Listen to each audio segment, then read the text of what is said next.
Good morning. We'll call to order. If you'd please join us in prayer and pledge. Let's pray.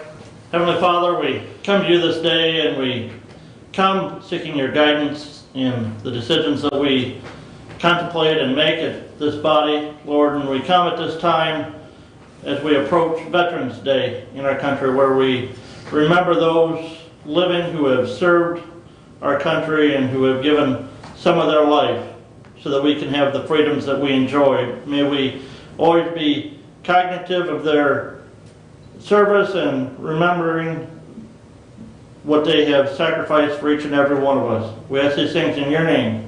Amen. Amen.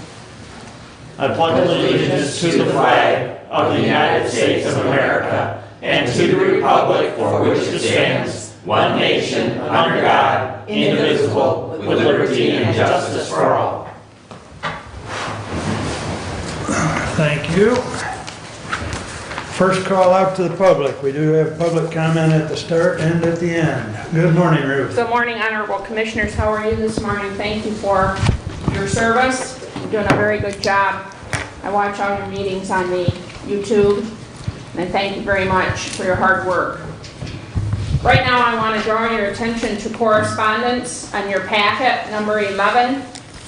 There's a flyer in there, and I also want to pass out, Brent, if you would pass those out, please, and take a few extras and pass them to everybody, please. In Hillsdale, there's going to be a Survivors of Suicide Loss Luncheon on Saturday, November 20th at noon at Mission Dome. Thank you. Now, November 20th is International Survivors of Suicide Loss Day in the world, internationally, every single year on the Saturday before Thanksgiving. This will be the first time in Hillsdale County ever that we have recognized this and are having an event. Thank you so much, appreciate it. This is for people who have had someone close to them, whether it be a family member or coworker, that has died by suicide. This is a free event. The Mission Dome is letting us use their facility, and Jerome Country Market is providing the food. Okay, so it's a free event. We are asking people to please register, and it tells you how to register on the flyer, because we need to tell Jerome Country Market how much food we need to have, and we want to come close to that, okay? There is no cost to taxpayers for this event. There's no cost to Hillsdale County, to anybody for this event, okay? Everybody is welcome to attend.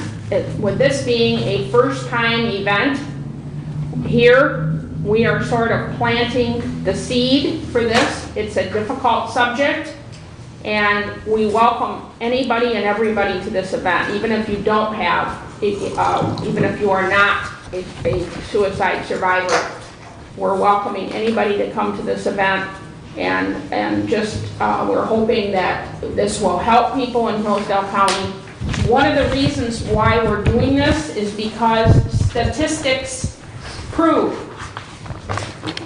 that when somebody completes a suicide, the people in their family or their coworkers or the people that are close to that person, the rates of a suicide in that family, a repeat, in that coworker circle, jump into the 70%. And it repeats in families. And we don't want this to continue in Hillsdale County, and we want people to know that there are resources available. There's more resources now than there's ever been. And so please, when you're out with your constituents, please help. Put the flyers up, and please spread this. Any questions? Thank you so much. Thank you for the information, Ruth. Thank you. Anyone else wish to address the board at this time? Please. Thank you, Mr. Chairman. Good morning, Commissioners. My name is Jason Smith. I am the City Manager in the City of Litchfield. I took over for Doug Terry, who retired at the end of September. So I wanted to stop in and say hello and introduce myself to those of you I haven't met yet. I've met Kathy a number of times through a couple different meetings, so just wanted to introduce myself and say hello. So, Thank you. Great meeting, thank you. All right, one more call out. All right, thank you. Moving right along, I entertain a motion to approve the consent agenda. Move to approve. Support. Any additions or corrections? Hearing none, all those in favor signify by saying aye. Aye. Opposed, same sign. Consent agenda is approved. Correspondence is listed. Anything else to point out? I know Ruth brought to your attention number 11, so anything else you'd like to, I know a couple of these we'll address later on. Going once. And will you talk about the medical director's report a little bit later on? Excuse me? The medical examiner's report? Yes, Okay. we can. I guess the other thing that probably, just the Great Give, make note that Hillsdale Community Foundation is doing the Great Give again in November, I think November 30th. So, Okay.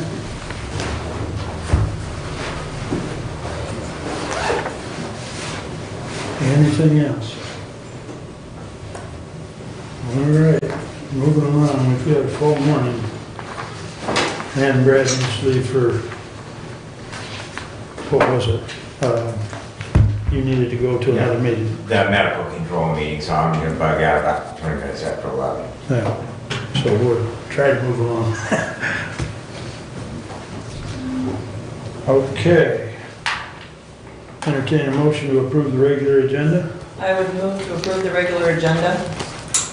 Support. Additions or corrections? Yes, corrections. We need to remove Resolution 21-111. I was talking to Kim Berger about this. I wanted to know what correction it was, and upon looking at the September meeting, we passed this in let me get the right date here. On September 14th, the public defender legal services contract and the right amounts were in that contract, and in talking with Kim Berger, she realized they were correct, so therefore we do not need this resolution, so that's why we're pulling it. Okay.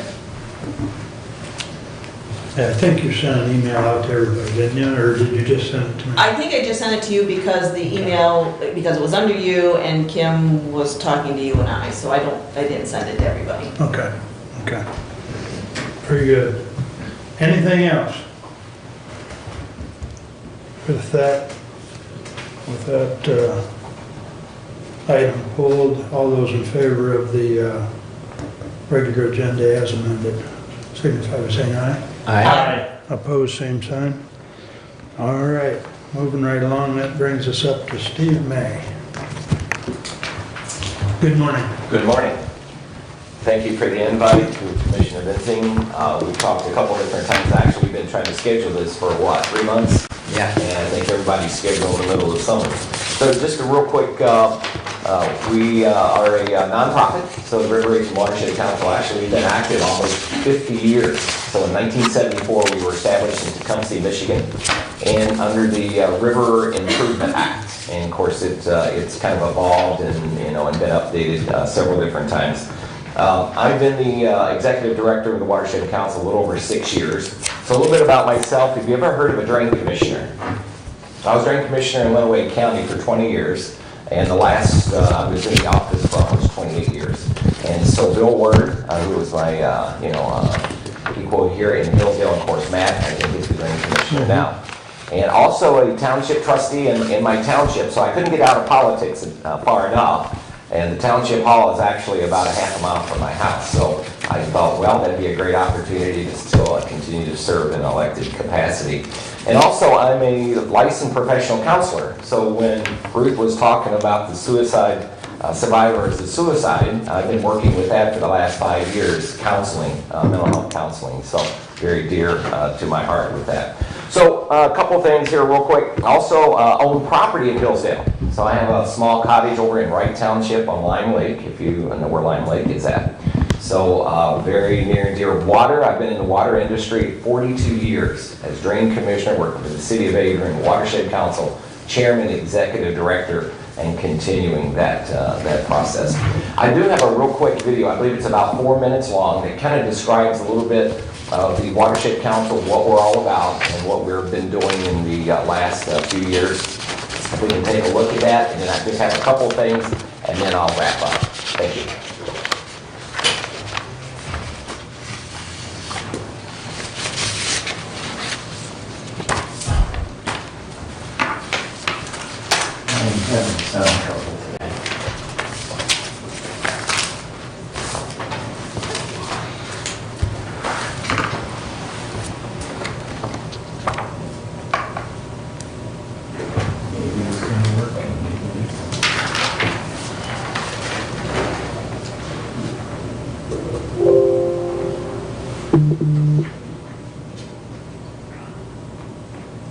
No, we're not gonna get sound. Something going on with the laptop. No problem. So if you have a chance, riverraisin.org, that video is on our website. And like I say, it kind of gives you a little bit of an idea, of what we do. We have, myself is on there, our outreach coordinator, and Casey Bolton, who is a Lenawee County Commissioner, that is on our board as our treasurer. So if you have a packet in front of you, and if you just want to pull that out, and there is lots of different things in there. I have my business card here. We have a couple of stickers, a couple of things about the Great Lakes. There's 6 quadrillion gallons of fresh water in Great Lakes. Who knew?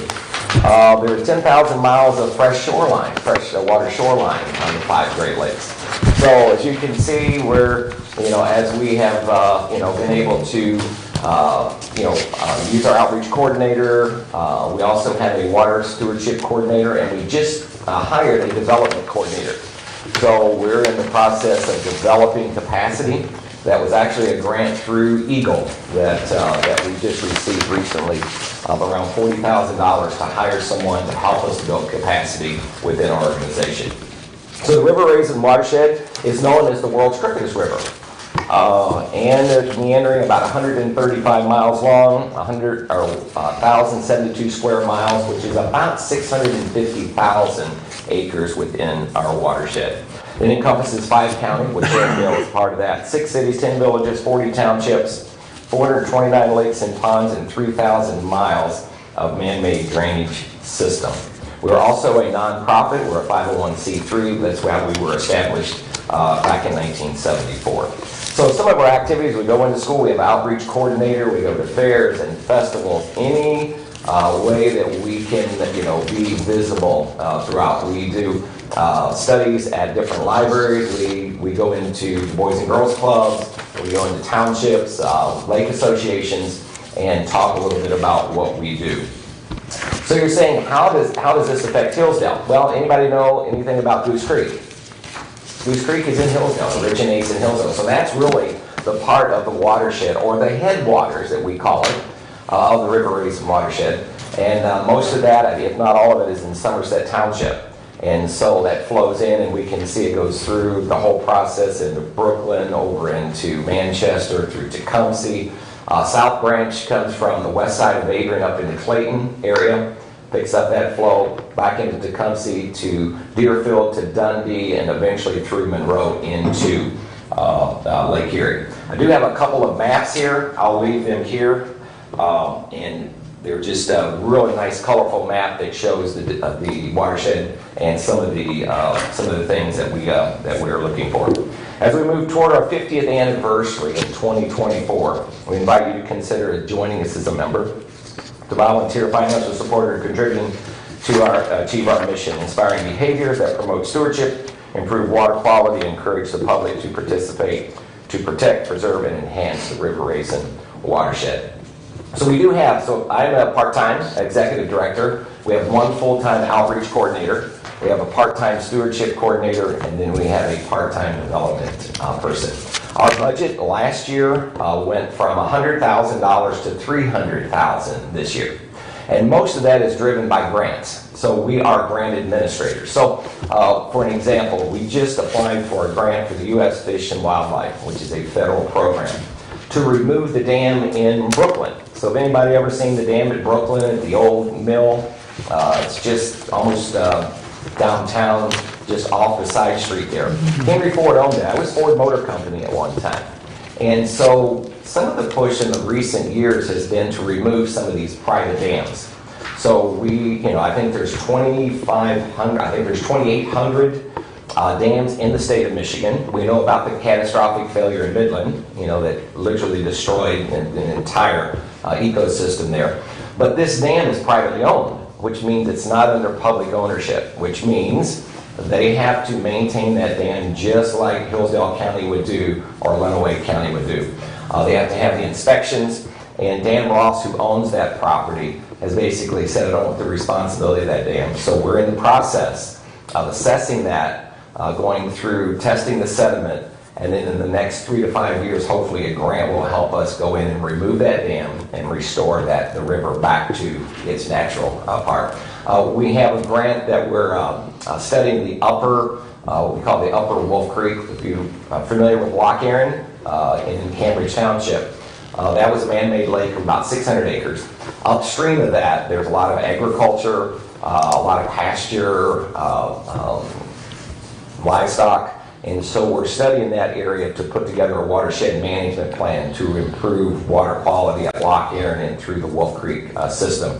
That includes Clarney Lake, which is a water source for the city of Adrian. So Clarney to Cambridge Lake and to Loch Erin back into Wolf Creek. The city of Adrian uses that surface water as part of their drinking water there. One time they were almost wholly responsible for Wolf Creek and the impoundment of Lake Adrian for their drinking water. And since that time, they've included some well water within that. So I guess with 5 counties, Hillsdale, Monroe, Jackson, Lenawee, and Monroe, when Commissioner Benzing invited me to come, we send an invoice every year. Somerset Township pays a due, I think it's $100 per year. And I believe the association there, one of the lakes in Somerset, I think it's Lake Somerset, send the money to the township, and then the township pays their dues. They are voluntary dues, and so we have asked each county, I think it's $500 per county, to join the Watershed Council. It is a voluntary. So out of the 63 municipalities, we have 3 counties that currently pay, and 52 other municipalities within the 63. So we're pretty proud that we have almost a 75% membership, voluntary membership into our organization. You say we've been around a long time. We plan on expanding, even with staff and capacity as grants and those things come along for us to do. We're currently, one of the flyers you'll find in there is the Farmer-Led Group, and it is a grant through the Herb Family Foundation, Herb Lumber. You've heard of Herb Lumber in Michigan. They have a foundation now that they are supporting us for farmer-led conservation practices within the watershed. So we're pretty excited. We've been partnering with them 5 years, and next year is the last year of a 3-year grant that we're hoping that they'll approve and we can continue to move forward with farmer-led conservation. So if there's any questions, I'd be happy to answer those. If not, that would be the end of our program. Do you know of the 4 mile areas that's in the watershed, how much of that is in Hillsdale County? I think there's less than 1,000 acres total in Hillsdale with that. So we have it set up is that it's 10 cents per capita. So how that's been set up is that each township, your municipality, or based on population. So if you're less than 1,000, the minimum is $100. Let's say with my township, we have, I believe there's a little over 6,000 in Adrian Charter Township. And so we pay 10 cents per capita based on the 2010 census. We have just set it up generically that each county paid $500 And again, that is I'm going to call it a suggested. It's certainly, what that allows in the financial part of that is the ability to vote to, when we do budgets and bylaws and those kind of things and elections, that would be someone you would appoint to the Watershed Council as a voting member of that.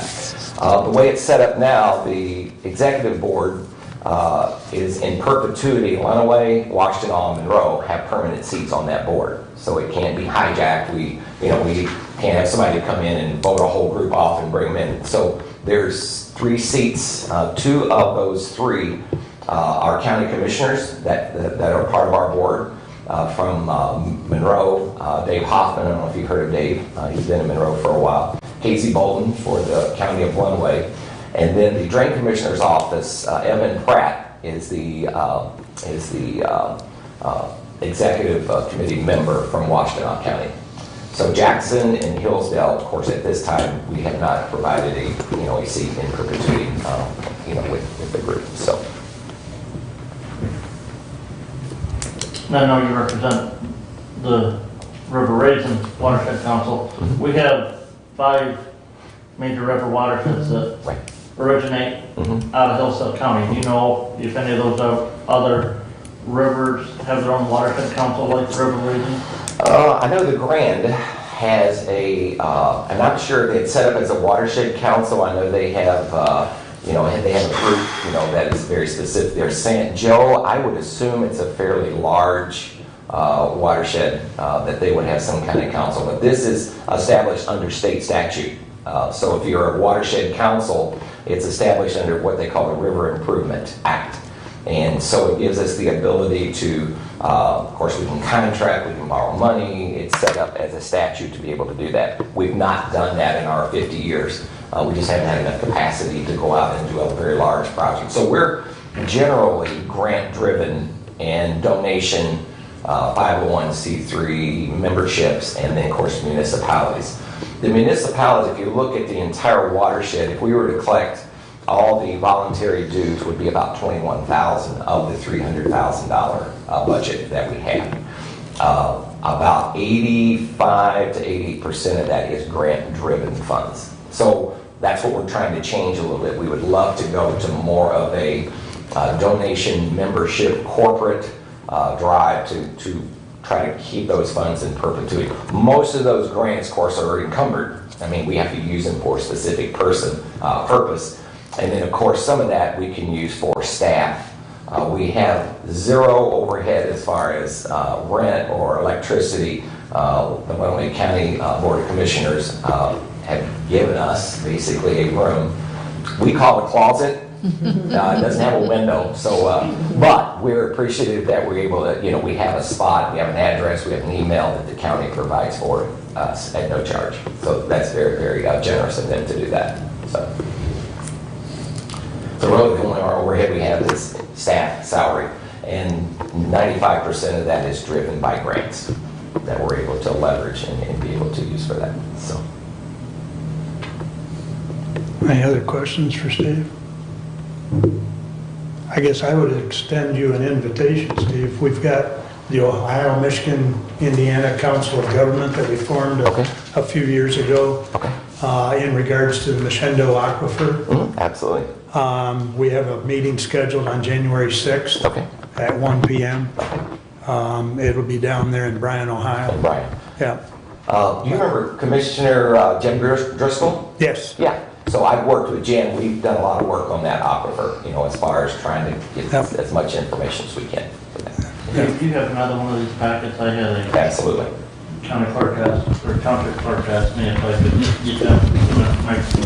Absolutely. And this is a kind of a newsletter that we put out semi-annually. Kind of gives you our new outreach director does a great job. I told her she missed her calling. She should have been some kind of a publisher. I mean, this is really great stuff for us. We've taken it up a notch. So we would ask that if you would like to partner with us, we would appreciate that. We do have, Brad is on our email list with our semi-annual meetings that we have twice a year, April and October. Our delegates get together, we do business, approve budgets, and then we have volunteer banquets and different things that we're working on right now. Thank you very much. All right, thank you for the invite. Thank you, Steve. You bet. All right. Fran, do you want these?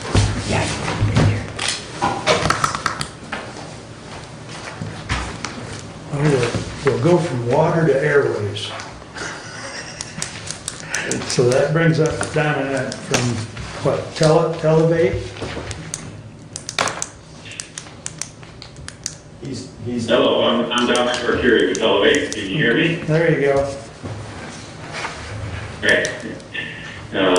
Good morning, everyone, and thank you for inviting me. It's an honor to be here with you and here to provide the results of our analysis on the Hillsdale County Public Safety Radio System. I have a presentation that I'd like to present. Right now, it looks like someone needs to enable sharing.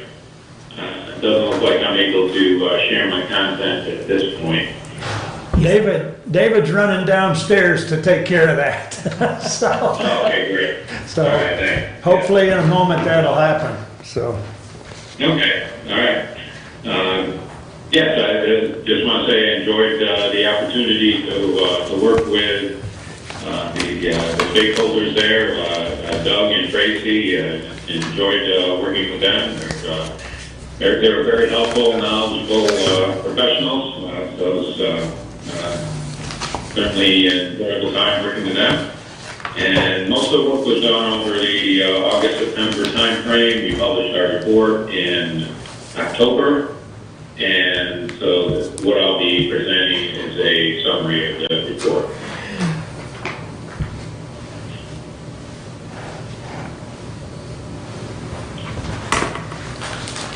Just a little bit of, I guess, preview.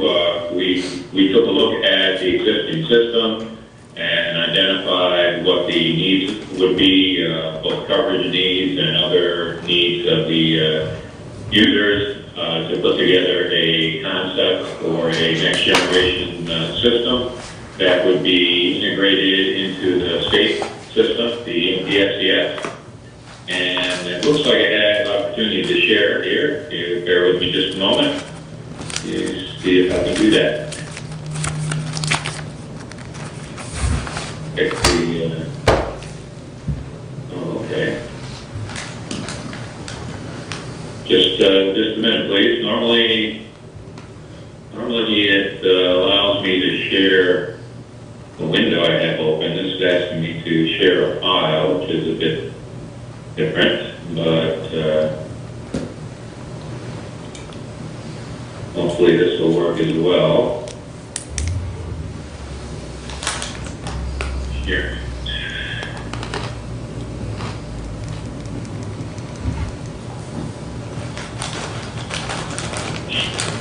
Okay, are you seeing my screen now? Yes. Yeah. Okay, great. Click at it. All right, so. Okay, so that should be the cover screen you're seeing for the Hillsdale County Radio System transition. And this is a little bit different than what I've done before. Let me make sure it'll advance here. I'm trying to figure out how I advance these. That's interesting. Technology, you gotta love it. Yeah.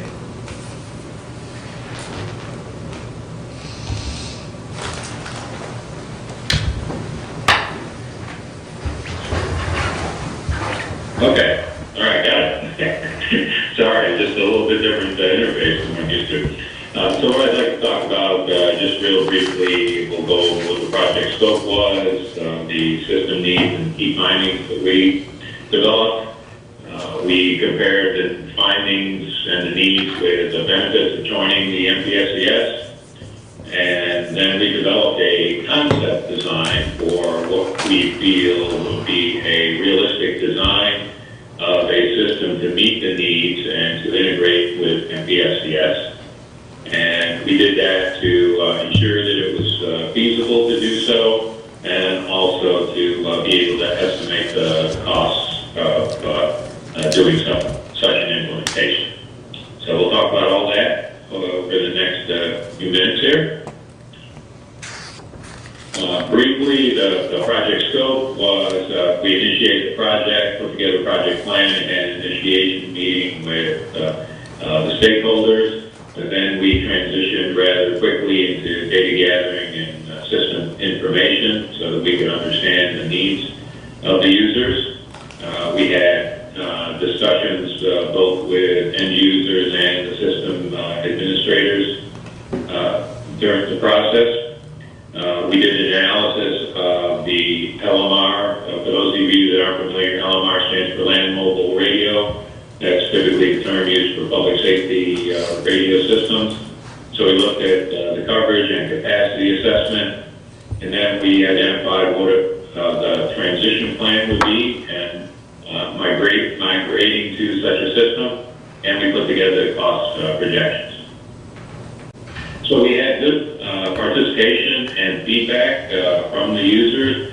We held both virtual and on-site data gathering sessions. So you see we had a number of agencies participate in those, and we also provided a data gathering questionnaire that users were able to fill out and provide their input in that manner as well. Hey, Dom, So, yes. if you are advancing through the screens or through your slides, we are not seeing that. Oh, you're not seeing the additional slides? No, all we're seeing right now is just your header. Okay, I'm sorry about that. Let's see. Okay. Let me try and see if there was... Right now, it's only giving me the option to share a file, not share my screen. I apologize for that. I'm trying to determine how best to do this. I'm working on it. Oh. Sounds like our IT guy's working on it as well, Dominic. Okay. Yes, in my, I have an opportunity to share, but it's only allowing me to share a file, not, normally I share, one of my windows, which is open up, but, that's not an option right now. Right, upper left view.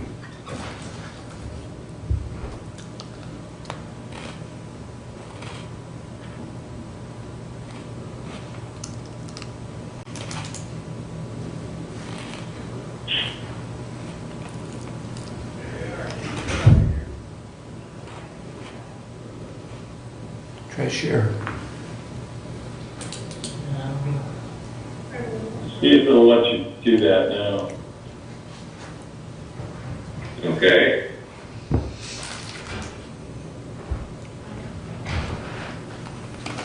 Let's see, let me... What's the drop down on no, share? Right now, let me try and start again.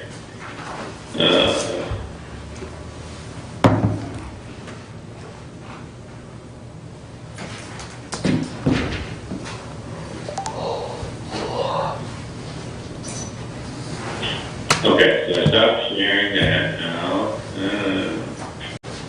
Still asking me only to share a file, which is what I did previously, and unfortunately that wasn't advancing. It was advancing on my screen, but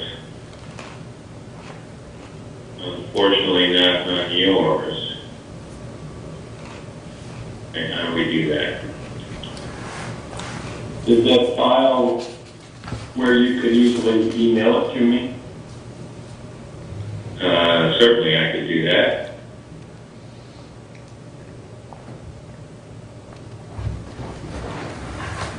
Sure, what's the email address, please? D. Holcomb, HOLCOMB, Okay, got it. at CO.Hillsdale. Yes, I got that. It's got it here. Okay.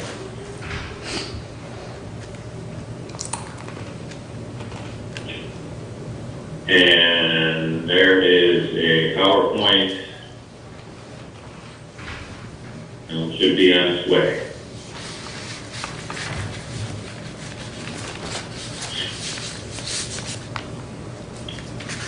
And it'll go up in the mailbox, so hopefully it's on its way.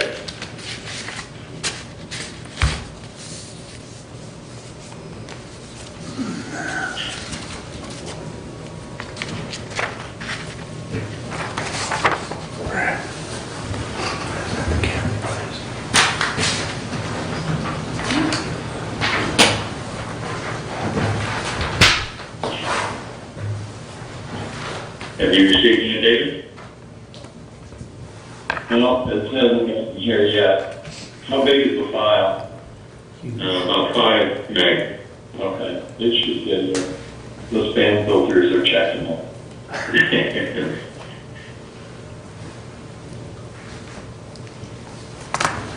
Well, Don, I mean, we do have the full printed report, so I guess if you want to continue on, you know, I don't know if your PowerPoint references back to that some, and Sure. Right.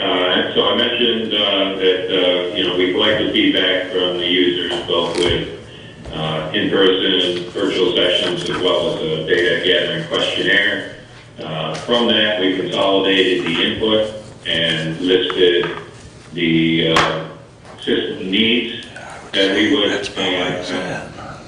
recommend based on the input we received from the user community. So I'll summarize those, and I have those listed when hopefully you do get the PowerPoint. So for the system needs, we recommended, of course, a communication system that has improved voice quality over what you have today, resistance to interference, resolving some of the issues that we heard during the sessions. The system should have multiple channels to enable both on-scene and private communications and avoid congestion for the different types of user groups. From a coverage perspective, we would recommend, of course, you need county-wide communications coverage for users with a portable radio, and we model that as what we call portable on hip. So that's a normal operational scenario where the user has a portable radio clipped to their belt and normally a lapel type speaker mic that they use for communication. So when we do a propagation simulation, we use that scenario, which has the antenna at that height, typically waist height, and we take into account what's called body loss from potential body shielding. Another need is, of course, improved in-building coverage, both for voice communications with portable radios as well as paging for alerting volunteer firefighters. There's a need for direct interoperability with neighboring counties. We mentioned Jackson, Lenawee, and Branch. Jackson and Lenawee are currently subscribers to Mpxcs. Each of them have county-developed simulcast cells that are part of the Mpxcs network. So we would require interoperability with those. And some of you may be aware Branch is deploying a new system as well. They are not deploying an Mpxcs system.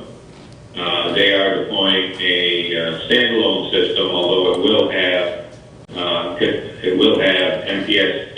Mpxcs talk groups, common talk groups in their radios. Okay, so you have that up. Great. Can you go on to the next slide, please? Currently on slide 5. David, is there a way you can make that bigger? Full screen.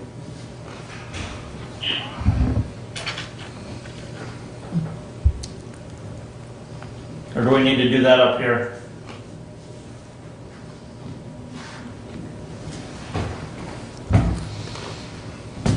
Shall we continue, or are we trying to make that bigger?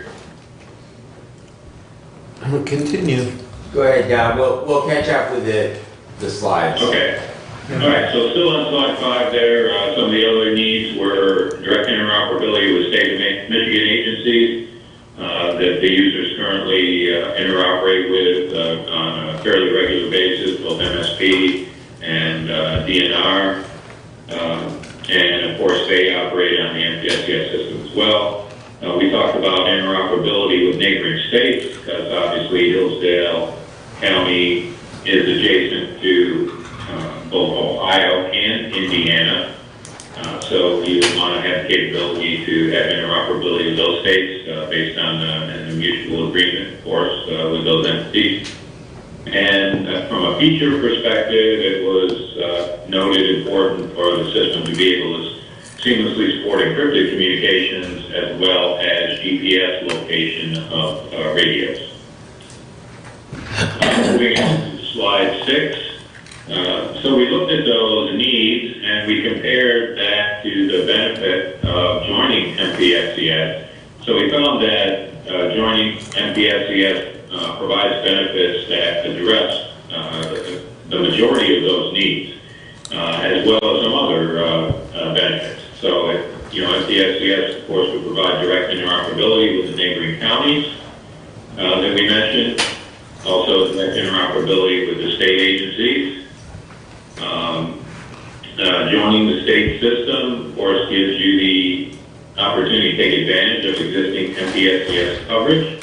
There is currently one Mpxcs site in Hillsdale County you may be aware of, and I mentioned Jackson and Lenawee have simulcast cells in their counties, which provide some, I'll call it, if you will, spillover coverage along the borders and into Hillsdale some. A benefit of joining the state system is you have extended coverage beyond your county. Generally, the way Mpxcs does it is the talk groups that are used for Hillsdale County users are enabled, of course, both within Hillsdale County and also within all the neighboring counties. So if your users were to roam to Lenawee or Jackson County or even Calhoun County, you would still have connectivity to Mpxcs, and you would still be able to use those talk groups, and you would still be able to communicate back to Hillsdale Dispatch as well, which is a big advantage. Of course, there's a number of mutual aid talk groups and pre-planned event talk groups that the state has, that every state radio has programmed into them to provide for interoperability and special event channel opportunities. We feel it's an advantage, of course, to be part of a shared network because you get to share some of the core infrastructure costs. Essentially, the state pays for the core infrastructure. You would not have to implement that part of the infrastructure, and so some of the maintenance, majority of the maintenance is done by the state on that type of equipment. And you also have the option to have the state maintain the site equipment that you develop if you choose to take that approach.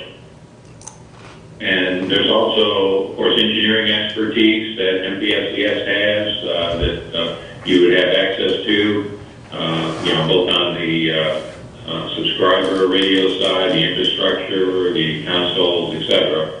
And they have the NCC, the Network Communications Center, that monitors the health of the network 24/7.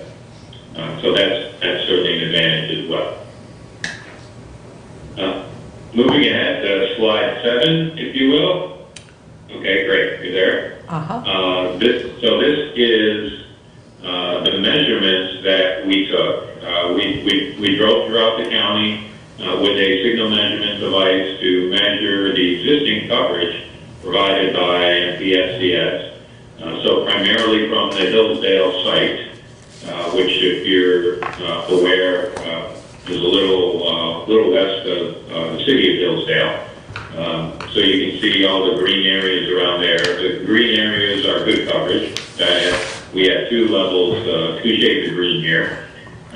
Green areas are very good coverage, which would provide you some type of in-building coverage with portable radio. As coverage gets less reliable, we see that go to a yellow and red colors. So the red areas, primarily towards the south part of the county, are where you have currently on Mpxcs have very spotty or problematic coverage in those areas. You'll see some of the green areas on the eastern side. That's primarily coming from Lenawee County's system. And you do get some benefit from Jackson as well, although not all that much, as we found out. Would have expected a little more, but not that great. So you see in the Litchfield area, coverage is not all that good currently there either. So this is what we use to give us an assessment of what you have today based on the existing system. And also we use this to help calibrate our propagation model so that when we do propagation simulations and estimates of coverage, it will be as accurate as it can be. Please go on to the next slide. And to determine where we would need coverage primarily, and if you recall when I mentioned needs, certainly you want coverage to portable radios throughout the county, but in addition to being able to communicate on portable radio at the street level, you're going to have instances where your users will need to communicate inside buildings. So you need additional coverage to overcome the signal attenuation that happens when a user goes in a building. In order to estimate where that in-building coverage is required, we identified and we mapped what we call critical buildings. So we put this list together. I put together a baseline list, worked with Doug and Tracy to update it with some additional buildings. So primarily this covers schools, courthouse, jail,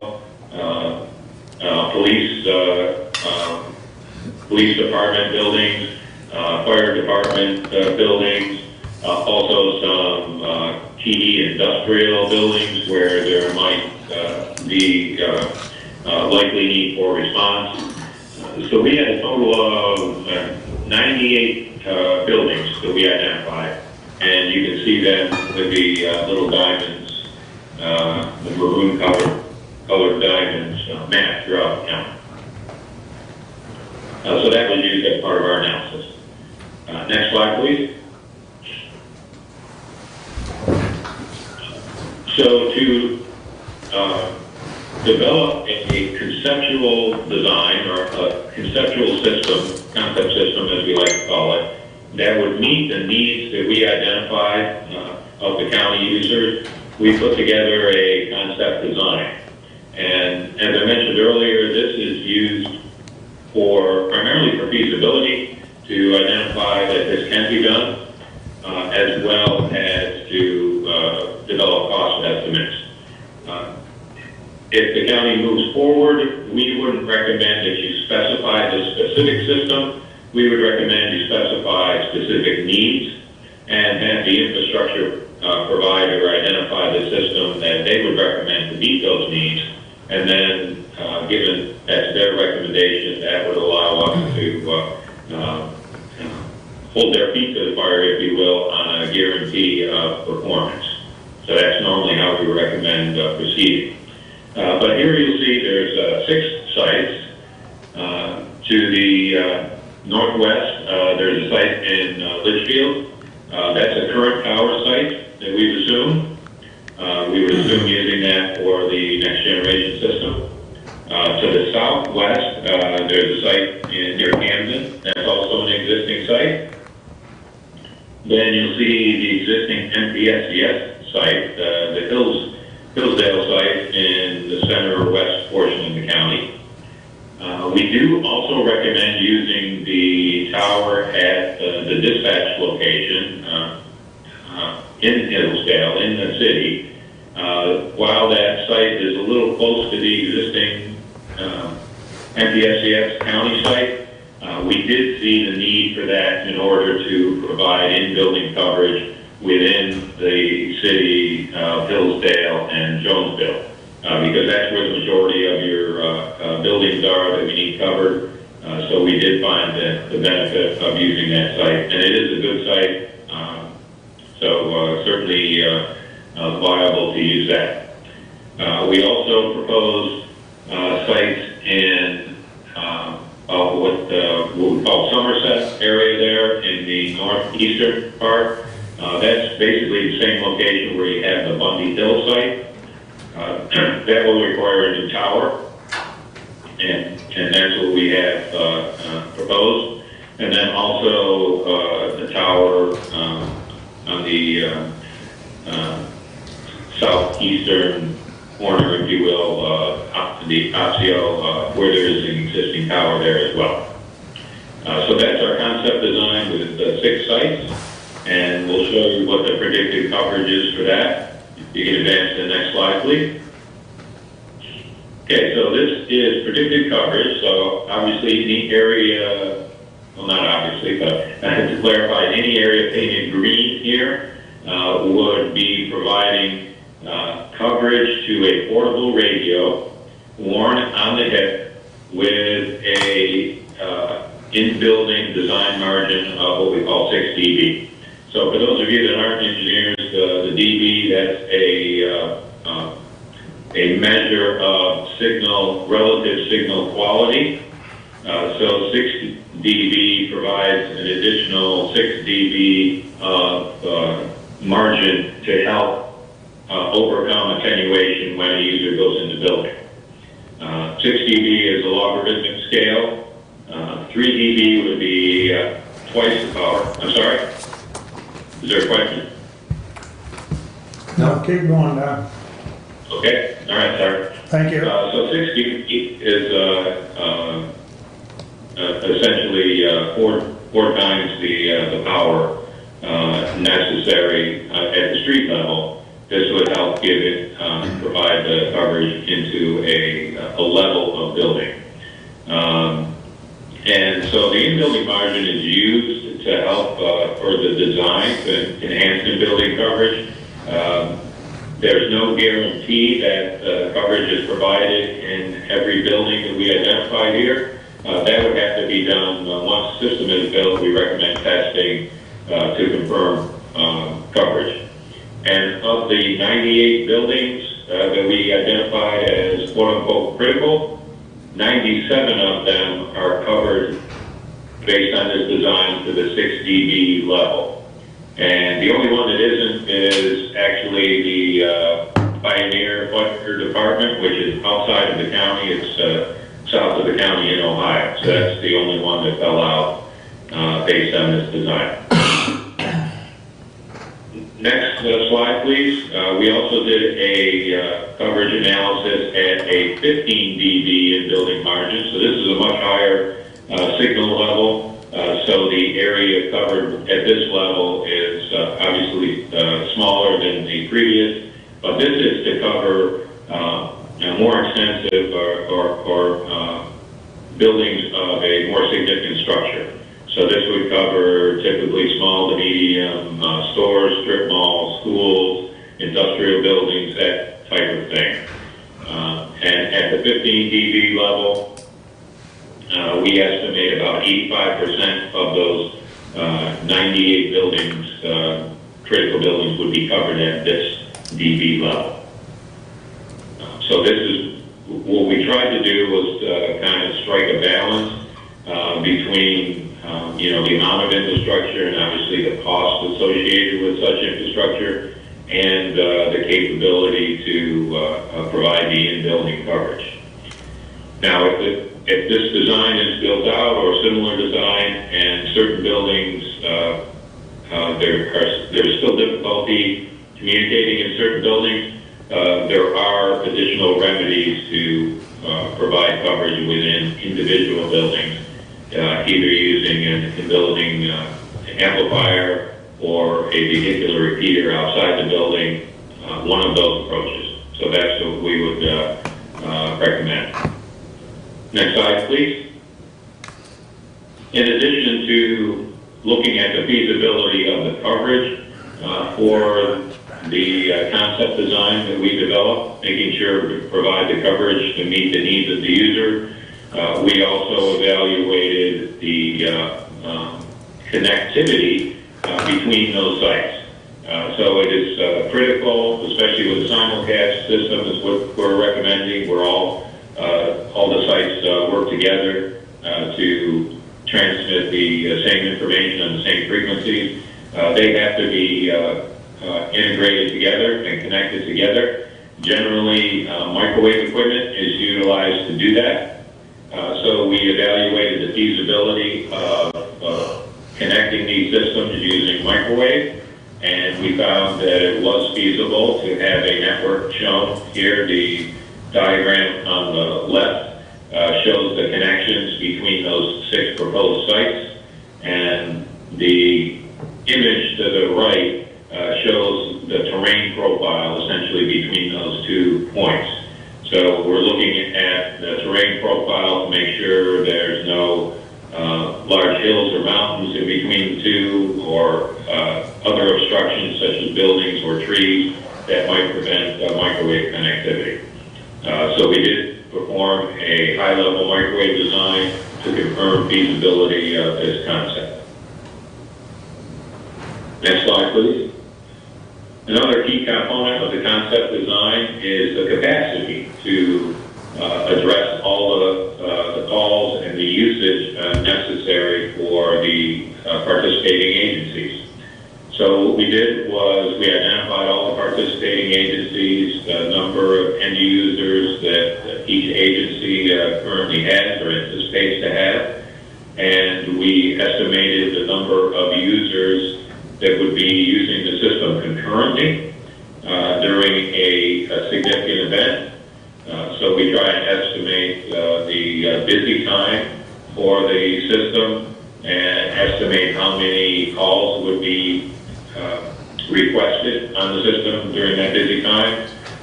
We put together an estimate of the traffic load based on that, and then we perform an analysis which tells us how many channels we need, or how many radio frequency channels we need to support that level of call volume. And what we do is that's generally provided in a term called grade of service, or GOS, you might see that term.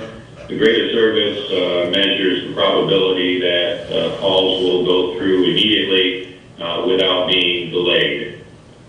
So the way it works is actually 1% grade of service is generally public safety grade, which means that 99% of the calls initiated will go through immediately without being delayed, and only 1% or less would be delayed or queued until a resource becomes available.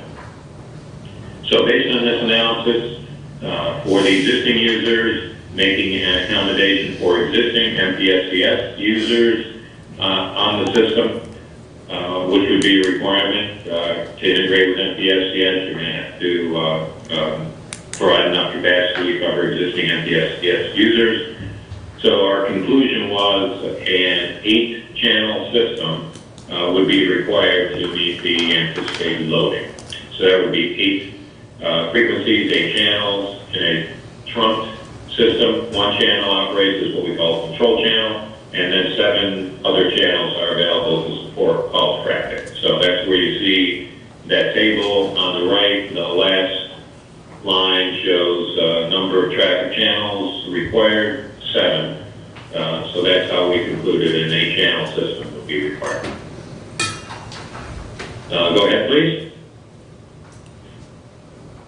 So we used that information to provide us a cost estimate of what the infrastructure would cost to provide this concept system. So to summarize, the concept system is 6 sites, that means 6 tower sites, 6 transmit receive sites, each one supporting 8 frequencies or 8 channels. We recommend the simulcast network, which uses the same channels at all 6 sites. They're simultaneously broadcast, so they cover the entire county with those 6 sites. We anticipated using existing towers at the Hillsdale site, the current Mpxcs site, the development drive or the dispatch center site, and also the Litchfield site we anticipate to be reused. Certainly all of these will have to undergo structural analysis to ensure they can be used, but that's our assumption moving forward. Our estimate included new towers at these 3 locations. So our cost estimate includes what anticipated costs to replace the towers, since we don't believe those towers would be able to support additional load and meet the structural requirements. We kept the Somerset Tower, the one near Bundy Hill, kept that somewhat relatively short, under 200 feet, because anticipated that that's a leased site area, and we wanted to make that, least obtrusive in that area. The estimates use existing shelters at those couple of sites, new shelters at 4 out of the 6 sites. The estimate uses, of course, the shared equipment from the Mpxcs 4. New county console equipment is identified as an option.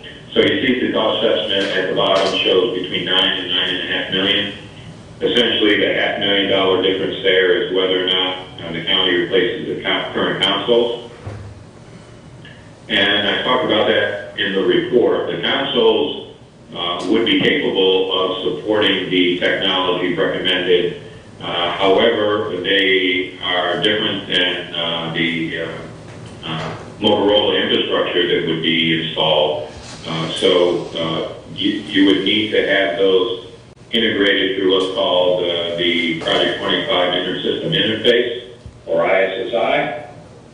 Currently, Mpxcs does not support that. So that would be a problem that needs to be resolved. Either convince Mpxcs to support that, or it would require replacement of those consoles. The microwave ring network that we showed a couple slides ago, that's included in this cost estimate, and as well as all associated procurement, implementation, project management, engineering costs are included.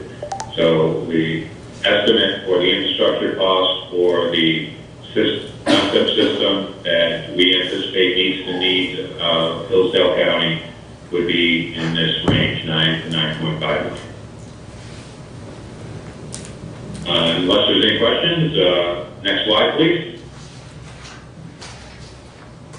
And in addition to the infrastructure, you would need to replace all radios within the county. Of course, return radios operate at the VHF frequency band. The Mpxcs operates at the 800 megahertz, or as you'll see written many places, 700/800 megahertz band. So the current radios would not be compatible, would not be usable. So all radios would need to be replaced. We put together a cost estimate for the number of radios based on the analysis we had done for users in the various agencies. Also, Doug and Tracy had good numbers on existing user radios.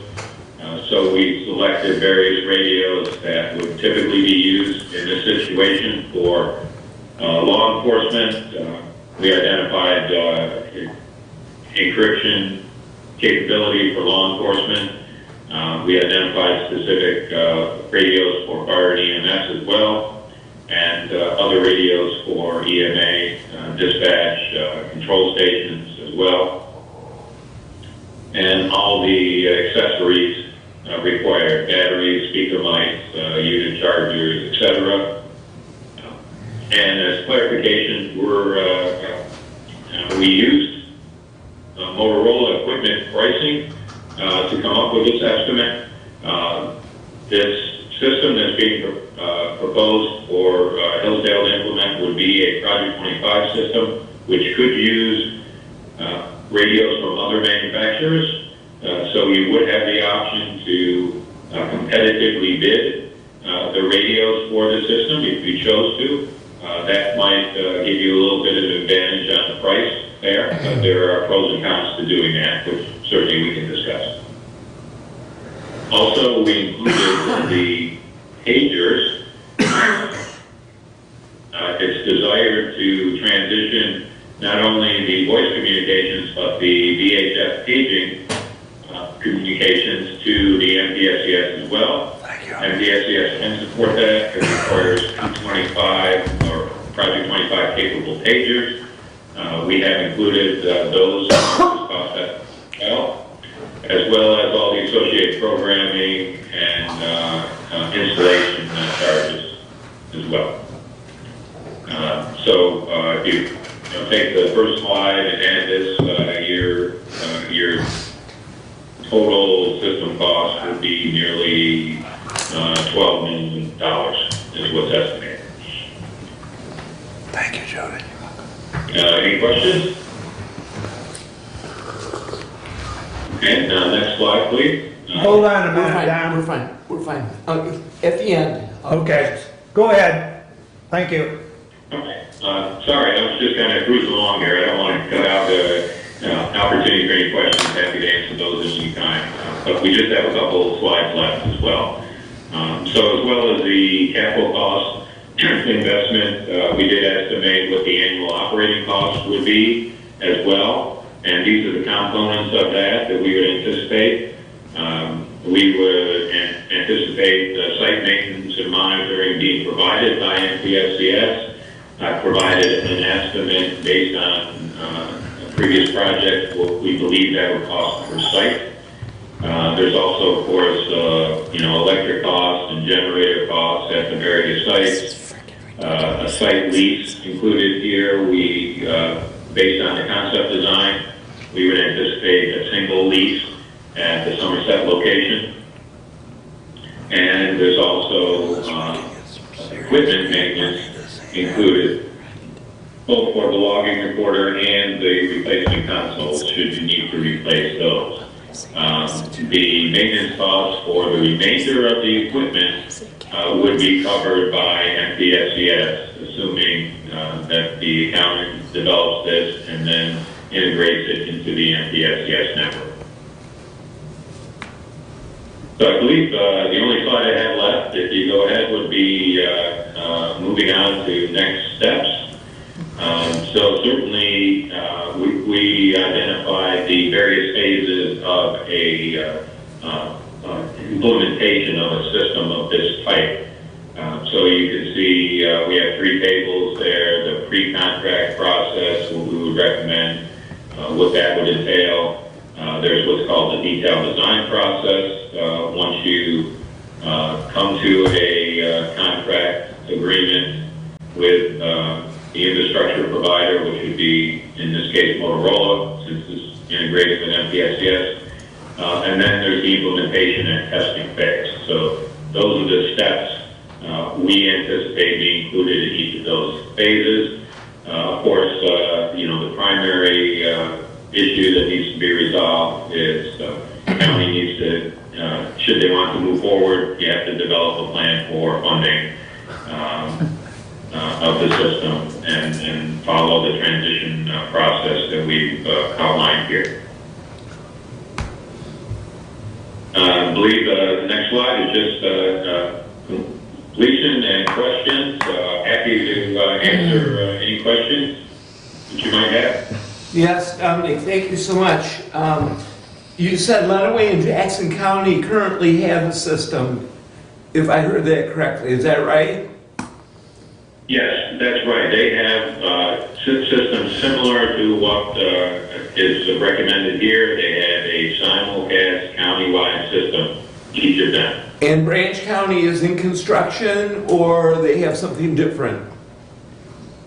Branch County also has an 800 megahertz Project 25 simulcast system, very similar to what's recommended here and to the others, although it's not integrated as part of the Mpxcs. It is provided by a different manufacturer, different supplier. Okay, so my question is on funding. How do they manage this?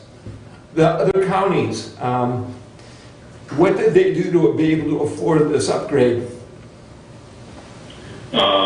There are different ways to approach this. There's some opportunities for grant funding, although those have been, I have to admit, somewhat less over the recent years, but there may be opportunities for grant funding, especially for the subscriber equipment. Many entities typically go to a bond referendum to get a bond to fund this type of system upgrade. Some have taken a financing approach. Some have purchased the system via a loan and then are paying on an annual basis. So there are various options to proceed forward. Thank you. What does Calhoun County have, Don? Calhoun County, what system do they use? Do they have their own? Calhoun County has some Mpxcs sites in their county. They don't, to my knowledge, they do not have a simulcast system. I believe they are using individual Mpxcs sites. So they have somewhat lesser coverage than the other counties, but they do have a couple of Mpxcs sites within their county. So I believe they are using Mpxcs for the majority of their agencies as well. So I think, to explain a little further, so I think their approach was they accepted the existing coverage provided by Mpxcs and converted users over to that coverage. It all depends, of course, on the existing coverage within any particular county at the time. Don, didn't fire stay on VHF in Calhoun County? Don't they have a hybrid system there? They may. To be honest, did not research that to any great level, so that may be the case exactly. And Don, you had the annual cost of operation for this system. How does that compare to the current VHF system that we currently have? Did you do a cost analysis there? New system versus current as far as annual operational costs? Yes, I have to check those numbers. It is, the new system would be higher maintenance, certainly. I think the current system is somewhere in the 40 to 50K range. So yes, it would be higher, but obviously it's a more advanced state-of-the-art type system. And you said that on that design, the only building that didn't get to 6 decibel was the Pioneer, Ohio Fire Department, although they have a servicing agreement for a good share of one of the townships in Hillsdale County. Well, what would be required to get them up to the 6 decibel rating at the Pioneer Fire Station? If there was insufficient coverage at the Pioneer Fire Station, they could install what we would call a control station, essentially a mobile radio in facility with an external antenna, and I'm sure that would provide them the connectivity they need. And then when their responders were in the county, they would have sufficient coverage while in the county. Don, a few questions. You did not say anything about the Woodbridge Tower, which was constructed 4 or 5 years ago.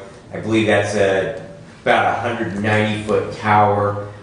If that is not going to be part of this potential system, was there any considerations given to relocating that, since that would be similar in size to that required at Bundy Hill or the Somerset location? That could be an option, yes. We had not considered relocating that tower, but that could be an option to be considered. The Woodbridge Tower, that's in the southeastern portion, is that correct? It's actually south central, directly south of the city of Hillsdale, about 10 miles. Yes, now I remember, that's correct, yes. That is a possibility, yes. That would be something that could certainly be investigated during the pre-contract phase with the infrastructure provider. My other question is as far as the ongoing operations of the system, with building these new towers, one of the things we always talk about is loading factors. Would there be potential for us to recover some costs of that by renting out space on these towers? Yes, that would certainly be an option, especially the new towers that would be developed. They could be developed with the capacity to support additional users and to support cellular providers, for example. It could provide some revenue. One other thing that I would recommend pursuing is the current Mpxcs microwave network has a link from the Hillsdale site to one of the sites in Calhoun County, which is a very long path, and they use diversity, what's called microwave diversity, to make that connection, which uses 2 antennas at each end. So if this system were to be implemented, you would be able to eliminate that connection that Mpxcs currently has and provide a more effective or efficient connection from the Litchfield site, for example. So there may be some commonality, some advantage to be gained through Mpxcs, so maybe they could be convinced to provide some equipment or to provide some funding to assist with the implementation. I've got a question on the longevity of the system. If we invest almost $12 million, what's the longevity of the towers, the antennas, and then the radios, pagers, and consoles?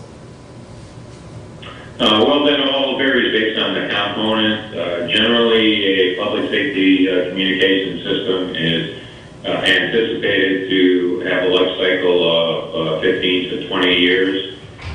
Certainly, based on the technology. Now, Project 25 has been around for many years and is continually developed and updated. So I would anticipate that to easily extend the technology itself to easily extend to that time frame. Towers generally can have a life cycle of as much as 35, 40 years or more. The infrastructure equipment, such as the base station radios at the site, the core equipment, that's generally around 15 years. The user equipment, generally a little bit less. The mobile radios, we generally anticipate to last 10 to 15 years. Portable radios, typically 5 to 7 years on average.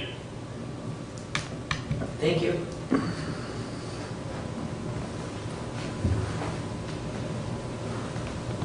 More questions? A lot of information to absorb, Don. Yes, it is. I'm certainly, happy to address any other questions that may come up at other time. Send them to me directly or through Doug. I'm happy to address those. I do have one more question.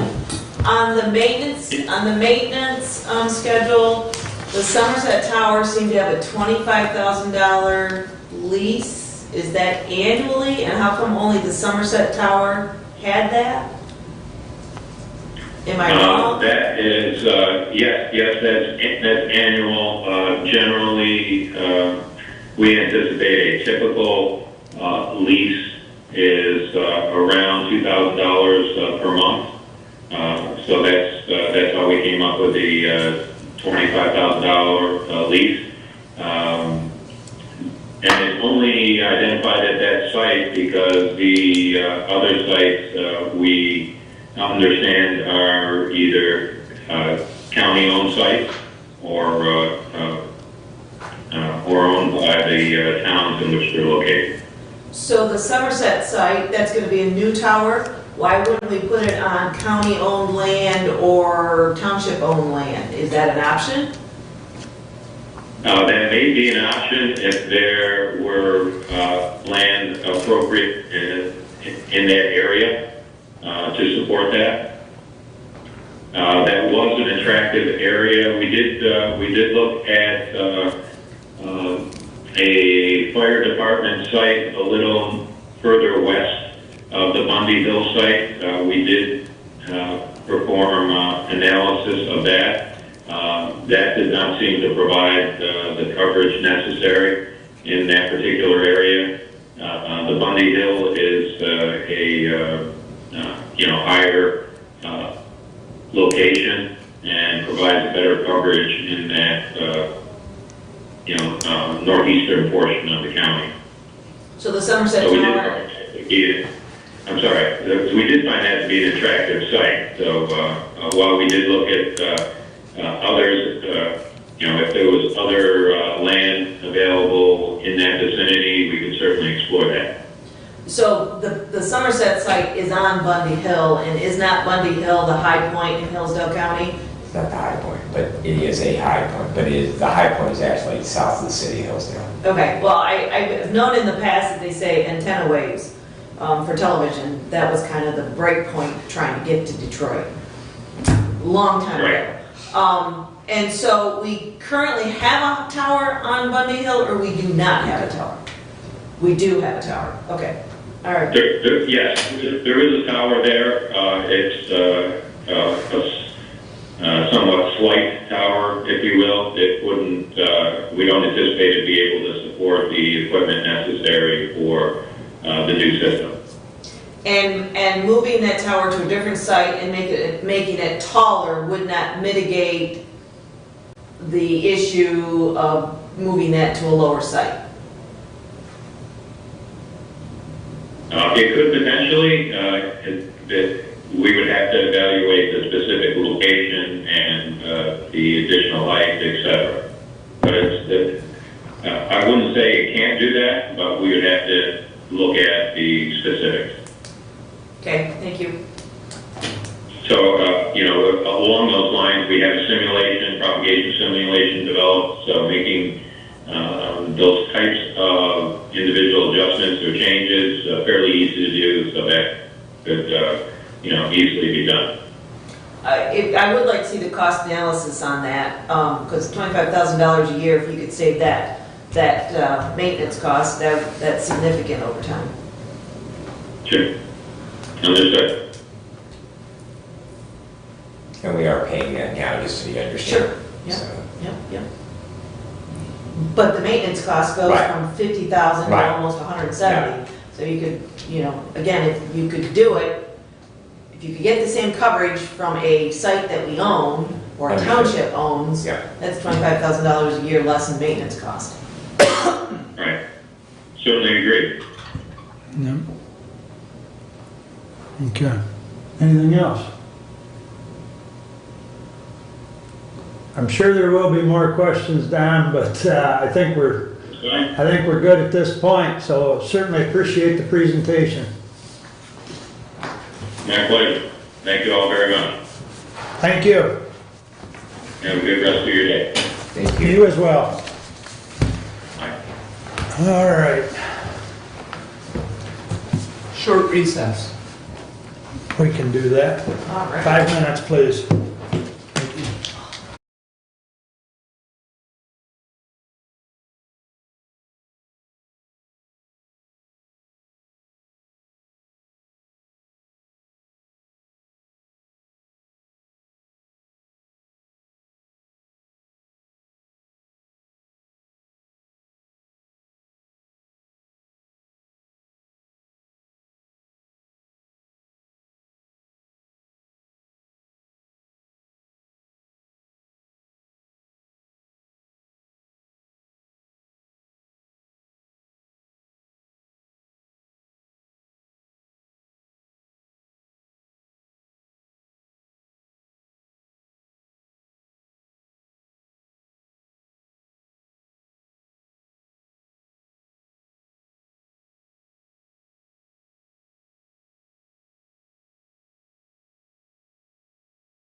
how this goes forward. Brent, you're up on And I'm not sure who that group. committee report. All righty, well, we will, Okay. That's kind Do your of- action item Okay. first. yeah, we'll get right into resolution 21-110. To the Honorable Board of Commissioners, we recommend payment of $125 to the Human Services Network of Hillsdale County for annual dues for the 2022 should be fiscal year, but we'll leave it at the 2021, 2022. Furthermore, said payment is to be taken from account number 101.00-191-810 and be sent to the Human Services Network, care of Hillsdale County Community Foundation, P.O. Box 276, Hillsdale, Michigan 49242. Respectfully submitted, Brent Leininger, Chair, Human Services Committee. And I will support that. Now, I had emailed to the clerk and to each and every one of you some information from the Human Services Network. It's a great collaboration of those organizations, entities, individuals that work to serve the needs of the Hillsdale County residents.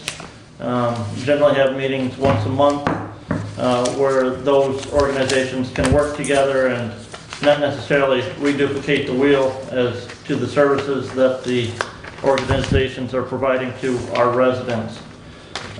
There was not a dues payment required last year, and this is a item that gets voted on at the annual meeting, which that occurred in October at the Senior Center, was an annual meeting of the Human Services Network. In the past, or this last year, we actually had a new person step up to take the director position of the Human Services Network. And that's a individual who is also employed at the Senior Center who is doing that now.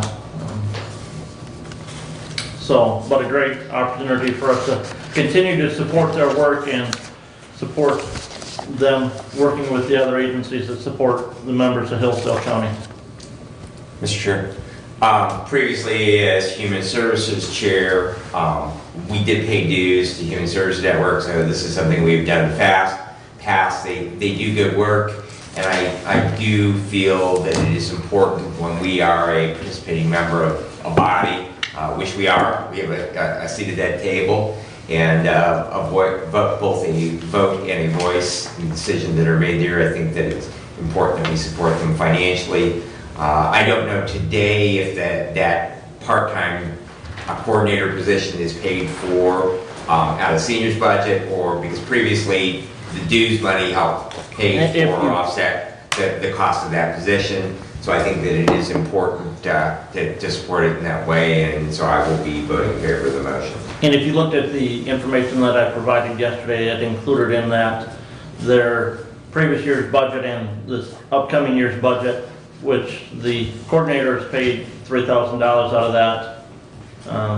And so last year there were no dues collected.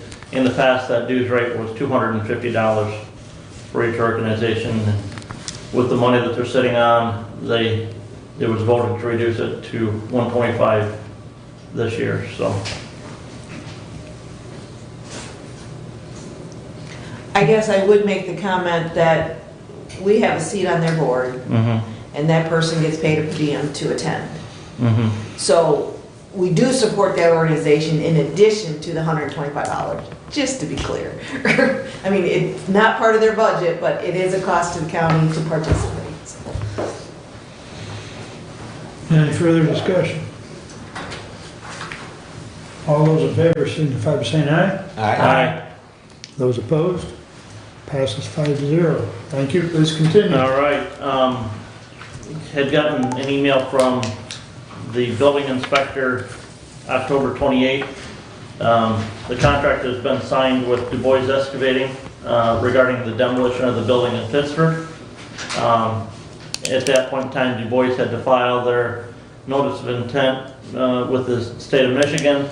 It's supposed to be at least a 10-day process for them to get that and be notified of that. They were hoping to start that demolition within a couple of weeks after getting that contract signed, so we look to see that commence hopefully yet this week. They still have to coordinate with Adrian Environmental, who will be doing the air monitoring portion of that demolition with the asbestos abatement and stuff there. So that is progressing.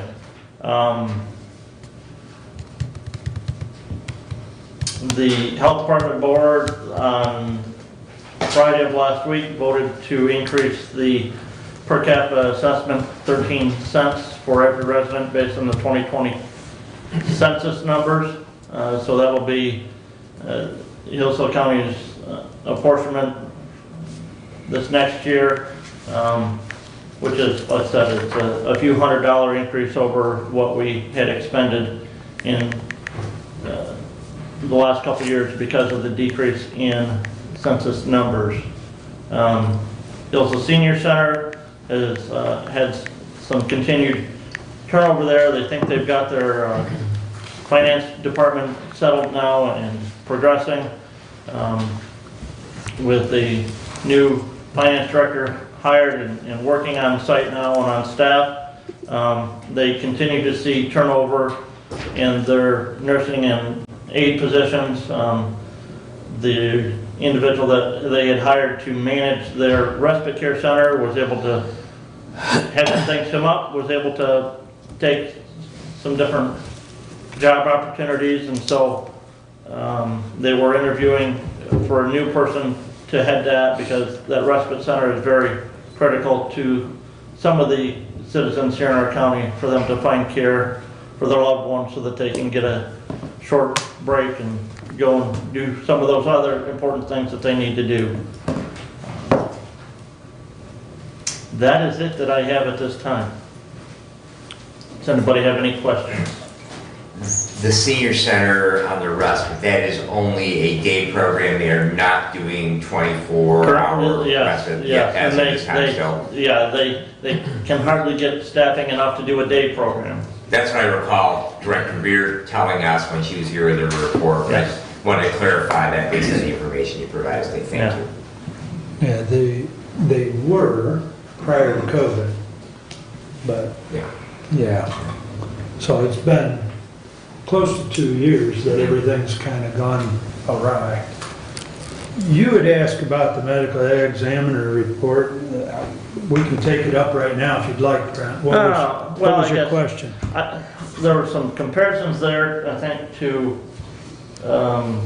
the previous month, but I guess I didn't see the total year-to-date numbers on that. Let me get back here and look at that. Just as a comparison as opposed to a year ago. Isn't it, dollar, people number at the beginning of the report? I don't know if you're looking. The very top of the page is your year-to-date and your total, and then to the right would be Prior 2 years. yeah, 2019 and 2020 compared. But is that year-to-date on those numbers, or is that total? Well, it compares the year-to-date so you've got on the left side year-to-date, the right side would be year-to-date for that same time period, is the way that is. That's the way I read it. Right. If that's right or not. Well, that's the way I've always read Yeah. it, and we've been doing this for Yeah. a few years now. A lot more so. years than I had. Does that make sense? You're still looking for it? Yeah. I did not have that up, so. Well, I apologize for throwing a curve at you.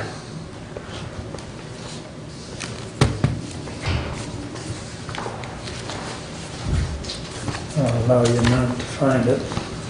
Yeah. 40, page 40, Yeah. 47 in the packet.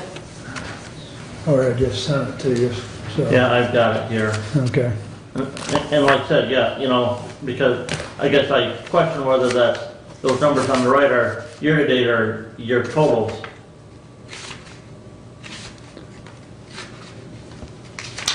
I would assume they're year-to-dates, because that's the way the descriptor reads. Correct. And they don't say differently. Now, I don't know that for sure, and, Well,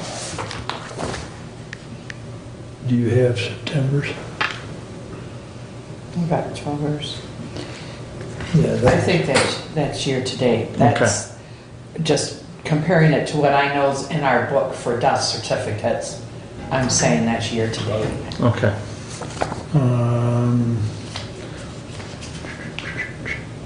Give me a half a minute here and I have September's. Well, actually I've got August. She's got, There's October. okay, so the 2019 and 20 are not year-to-date numbers. Those are total numbers. Those are total numbers for those 2 years. Because see those, Oh, yeah. see what I'm Okay. saying? Well, case total for this year would be that. Yeah, That many with that many autopsies, that many with that many autopsies. And then these are year-to-date, that's all it means. yeah. So the year-to-date's only in the current, for 2021, the 19 and 20 are are the 12 months. The left-hand column is the, Year-to-date for 2021. Right. right. Yeah. So what, Okay. So, I mean, I just, noting, yeah, You know, so we- case total for Case total 19 for- and 20 is the total for those years. Yeah. To the right. So, is there something you'd like to see? no, well, I said if we're, and this is something that we have no control over, we're gonna pay the cost no matter on it, If it's an unintended death, Yep, then, there's we have no control over that, there has to be the ME involved. Yeah. I mean, if there's something about the report that you would like, Well, and our biggest cost on the ME is going to be on a per case basis is those autopsies. right, So maybe, they've got year-to-date numbers.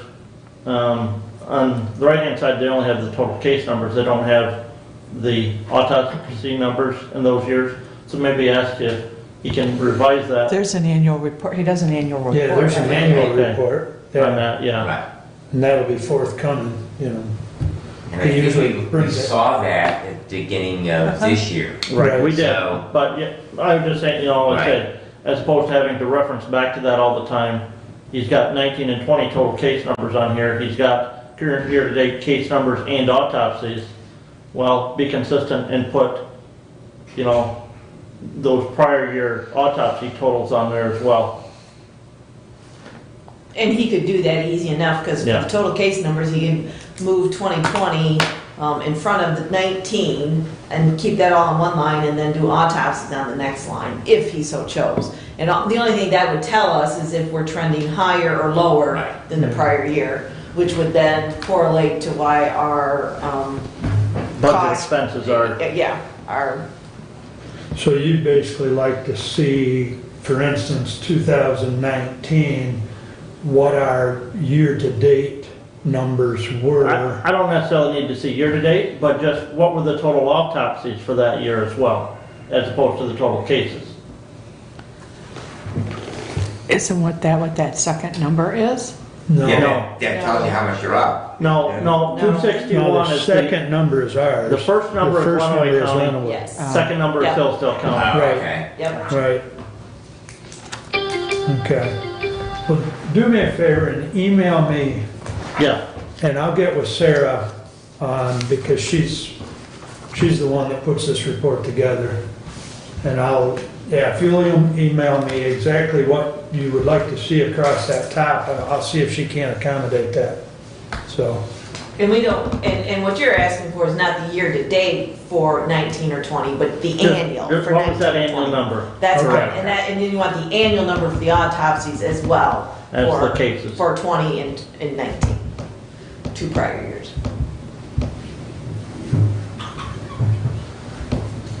okay, I think I follow you, but still email me. Yeah. Just so I have a reference. Yeah, because I think what you're wanting is like the second or the lower line on the left side to be included. mm-hmm, and the numbers for 19 and 20. Correct. But it Okay. doesn't have to be year-to-date, it could be the year Annual. total. Right, right. Yeah, okay, yeah. So you're gonna deal with that? Yep, Okay. yep. Yeah, I'll take care of it, especially if he sends me an email to remind me.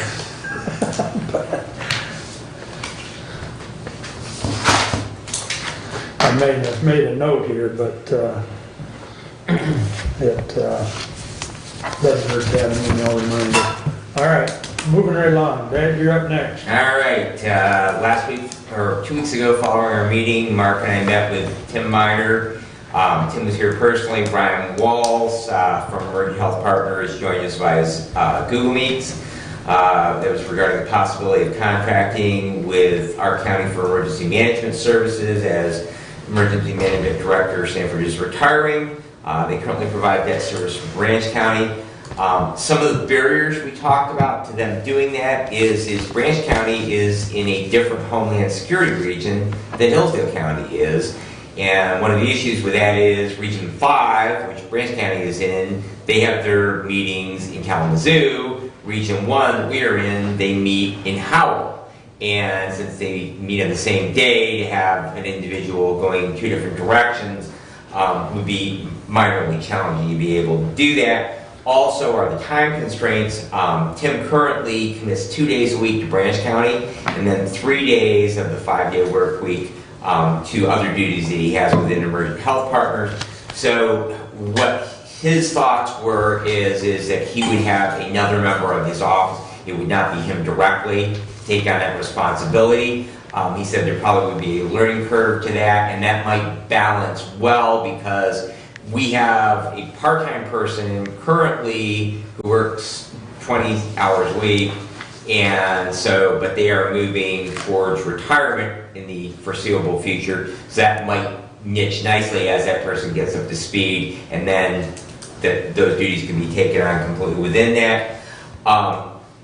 He did mention that to find someone as an emergency management director on a part-time basis like we do currently, we currently fund that for 20 hours a week as a half-time position with a skill set, and to be a certified emergency manager might be a difficult thing for us to do.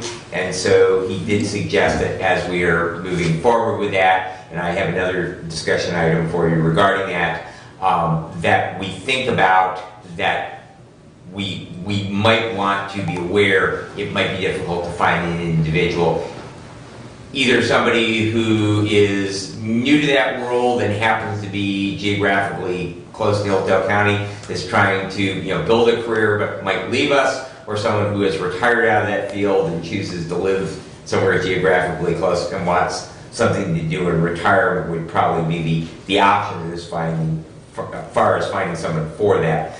Mr. Walls was on vacation last week. I have not heard back from them. I did send them an email yesterday and also called Tim, and as of right now I have not heard back from either one of them, so hopefully by our next meeting I will have an update on that. Moving on to the next item, and that is following the discussions we had about the 911 director position, and last week we talked about that we would like to encourage the search to continue to keep those two positions together. I need some guidance to pass along if we are actually going to combine those positions. So in other words, we are going to, because right now we actually have two separate jobs. We have a full-time 911 director position that reports to the 911 board. We have a half-time, part-time emergency management director that reports to the Board of Commissioners. And so I'm looking for some direction on how we want to move forward. Are we going to combine those with the expectations? And most of us as independent business people understand that being a manager does not mean 40 hours a week. However, Doug views those two positions as he owes the county 40 hours for 911 and 20 hours for emergency management, whether or not he actually invests that amount of time into them or not. And so what I'm looking for from this body is some guidance. Are we actually going to combine them? The salary would then be the combination of the two. However, the general fund would make the contribution that we are right now, and the 911 director's salary, whatever dollar amount that it is finally set at when we finalized salary numbers, that would be paid for out of the emergency telephone services budget, but it would be one salary, it would be a combined position, or are we going to keep those two things separately? So, because right now I am really not clear, and I need to have some direction to give the search committee as to how we are parsing that.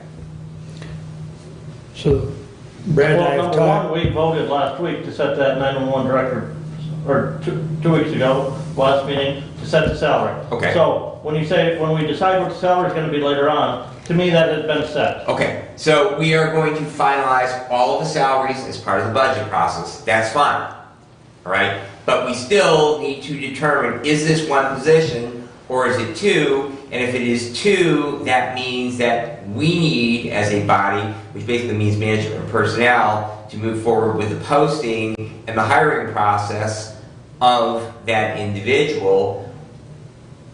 That's what I'm looking for direction. Or are we going to combine the two positions? We talked about this last meeting, but in the meantime, Brad and I have had several discussions. I've talked to Doug Sanford. These are two separate positions. They are, and I asked last meeting why this position hadn't been posted, It is posted now. but it wasn't yesterday when I looked at the website. The 911. The 911 Has been is, but not the posted. emergency manager position. IT director's nodding his head, it is posted. Okay, That went up last time. Okay. okay. So, Because I had asked that at our last meeting, why, we had gotten an email from our current emergency management coordinator or director about a month before, and we still hadn't posted the position. well, and I think I told you it was a fluid situation and we were working on it, so it's still fluid, but it is posted. So, but the bottom line here is that it's two separate positions, and the consensus was that, at least 3 members of this board wanted the posting from 911 to be a combined, and that's, I didn't say I want it to be combined. I think it's feasible that it could still be the same individual hold both positions. it's possible, It's feasible but that the assistant to the 911 director be the emergency management coordinator. there's, It's a feasible, not necessarily guaranteed, but that's a possibility. well, I guess going back to one of the things Brad and I had talked about, he's got to have clear direction to the 911 search committee. How hard do we want them to strictly look at, hiring a 911 director? Now, I don't think in that job description that's currently posted, there's any mention of emergency management, correct? No, that's not. Because they're two entirely separate jobs. They are. And that's where I would say is proceed with the hiring of your 911 director. If that person so chooses to also seek the emergency management position within the county, that's up to them. But are our expectations going to be that it is a 20-hour per week position on top of a 40-hour week position? So going back to the minutes that we recently approved, like I said, it was the consensus of at least 3 members that we combine it.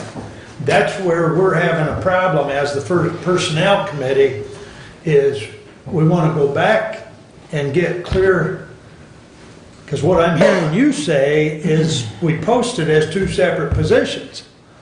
Correct, that's how it is. And if that's the case, then we don't have a consensus, because that means there's 3 of us now that are in agreement on, It's 2 separate positions. It could be still the same person, but it's 2 separate positions.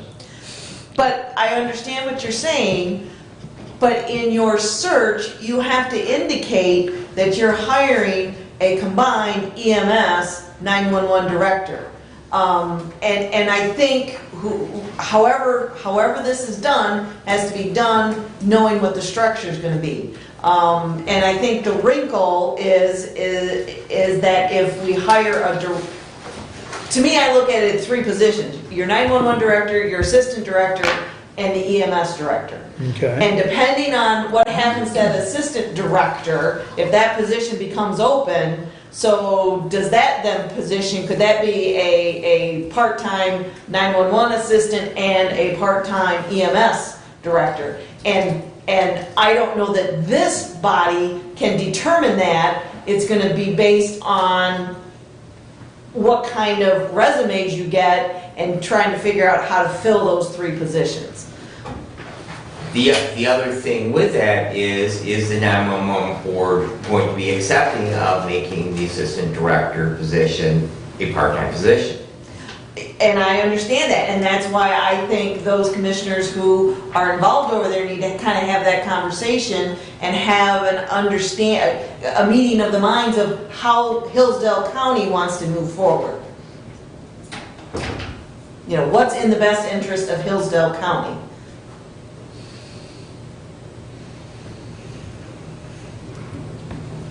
And because the purview isn't underneath this Board of Commissioners, we can't unilaterally make that decision. I think you have to come to a meeting of the minds and decide how that's going to happen.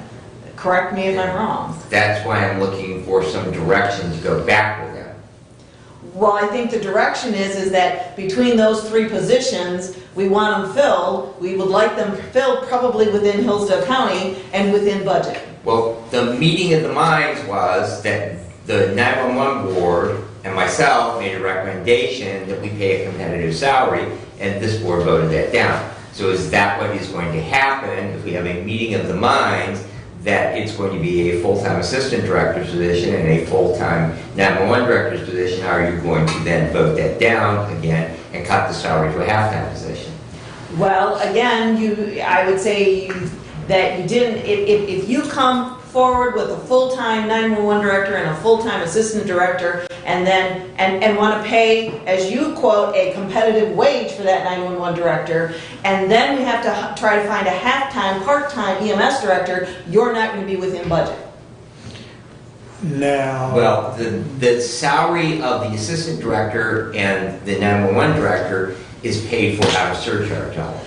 I understand that, but it's still budgeted. It's part of the budget, and it wouldn't be within the budget that we pass. Because we do pass under special revenue a budget for 911. We do pass a budget for that. Right. I mean, that is where his salary is. So we do pass that budget. They have a whole lot more latitude over that budget until it comes to the director and the assistant director, which is actually approved by this board. So that's, to me, the wrinkle about having to work together as to what's best for Hillsdale County. I mean, we have to work together. I mean, if we decide not to work together, it just becomes problematic.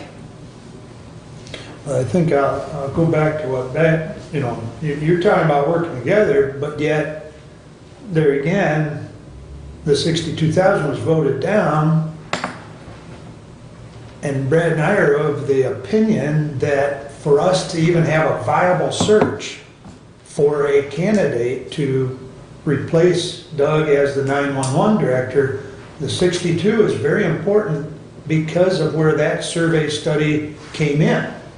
Now, I know the argument was that that's a higher increase than everybody else. Bear in mind, that's still another pot of money, and we're also looking at a particular skill set that 56 is probably not going to attract. Well, I will say, when I heard he retired, I fired off an email saying, hey, how are we going to pay for these 2 positions? Because this is what's currently in the budget, and how do we think we're going to move forward on this? And what I'm hearing, I understand your dilemma, but if we set that salary at $62,000 and haven't got the other working pieces in how the assistant's going to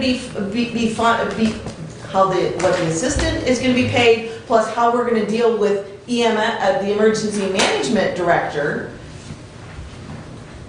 you're putting pieces in play but haven't solved the whole puzzle. And if I've learned anything at this county, it's that it's puzzle pieces like a jigsaw that have to fit together.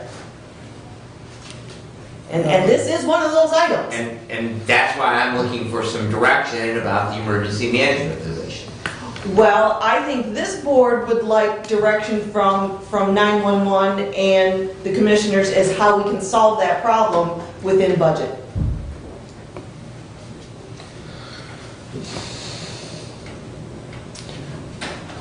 I don't think we want to, personally, I don't think we need to muddy the waters with discussion about the assistant, because number one, that's already in the budget.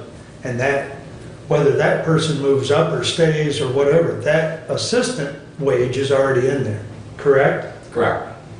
So we don't need to muddy the waters, we need to stay focused on the 911 director and the emergency management, and we need to move forward on how to get both of these hired. And that's what, we need some guidance on. Number one, right now, the posting is for 911 director. The posting is for emergency management director, okay? Now, we're also in discussion with Tim. We're exploring options. We've got the posting out, so we're working on that.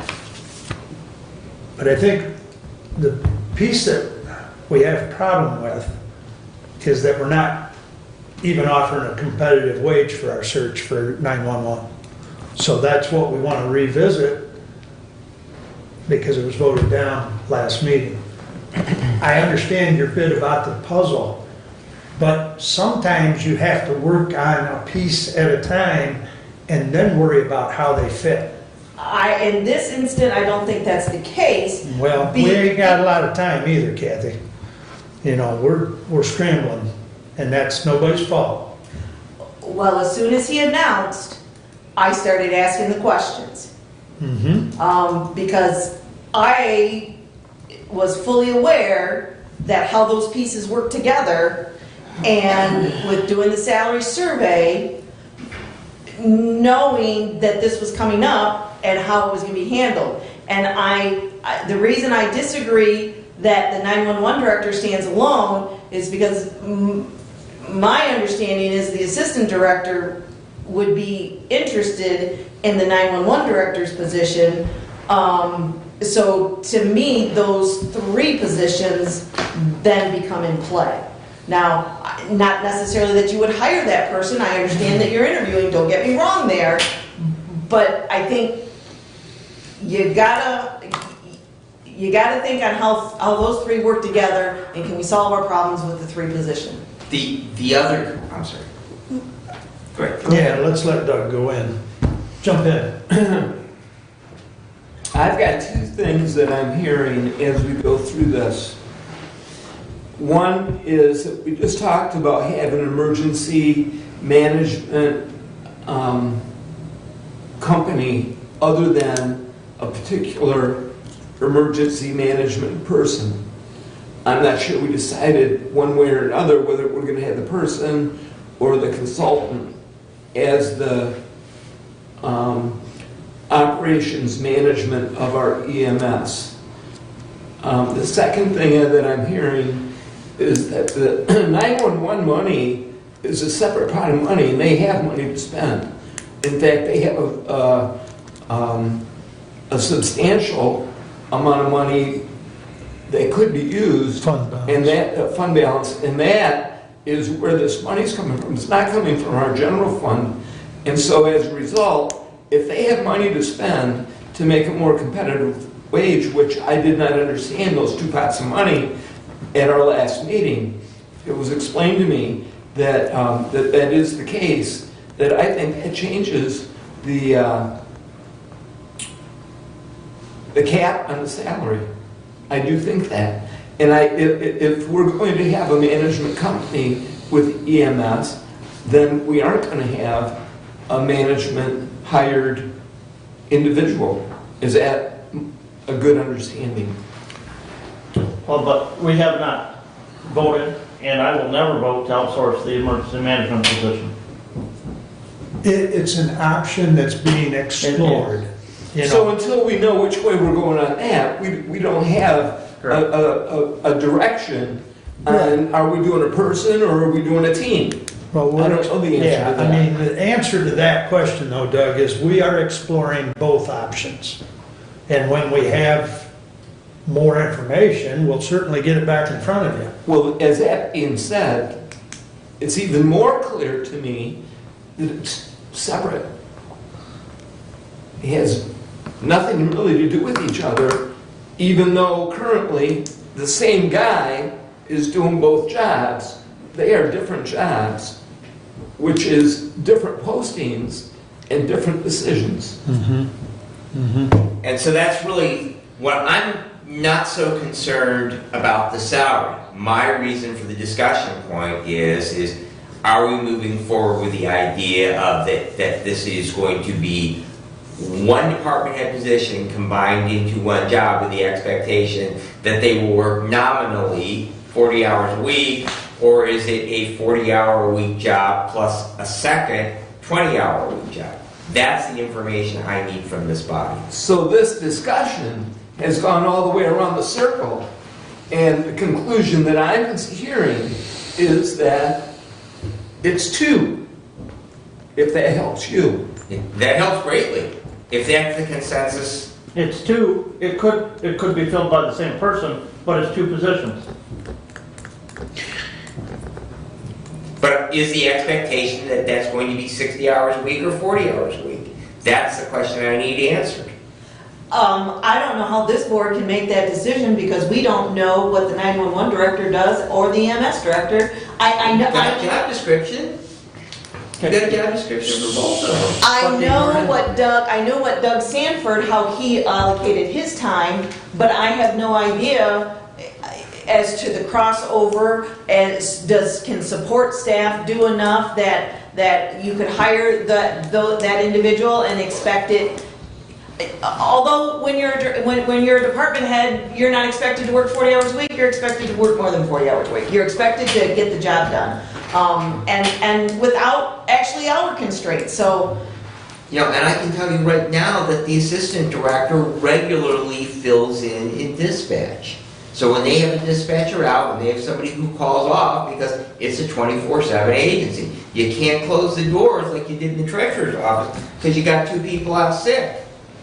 So consequently, the assistant director goes out regularly and dispatches. And, you know, that can be 24/7. So, you know, the expectations that, you know, you're going to have to then somehow fill that space, whether it's the director or somebody else, somebody is going to have to fill that space when they don't have, and it's going to have to be somebody who is flexible enough and understanding enough that that's going to be the expectation of their job. So Brad, for your direction, my sense is that we have two positions. If you have one guy in two positions, it's 40 plus 20, which is your 60 hours. One guy isn't 40 just because he's one guy. Well, and let's be honest, the emergency management director, there are times where that position may need more than 40 hours a week, and there's times it may not need 2 hours a week in actual work done in that capacity. That's a true statement. I mean, with the years that I've worked with Doug on different things, such as this summer's weather, or COVID, or anything else that we worked on, that's a true statement. Does he work 20 hours every week? No. Does he work 10 hours some week and 30 hours the next, or vice versa? Yeah. But I think the real point here is could we find a candidate for the 911 director that would be willing to take on the other additional job? I think it's questionable, because you're asking someone to do 60 hours. The 911 director position is a 40-hour-a-week job, period. There is no ifs, ands, or buts on that. Can the emergency management be done by another individual at 20 hours a week? Sure.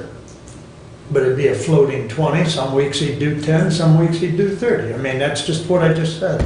But to And to your comment, Brent, could that individual do both jobs?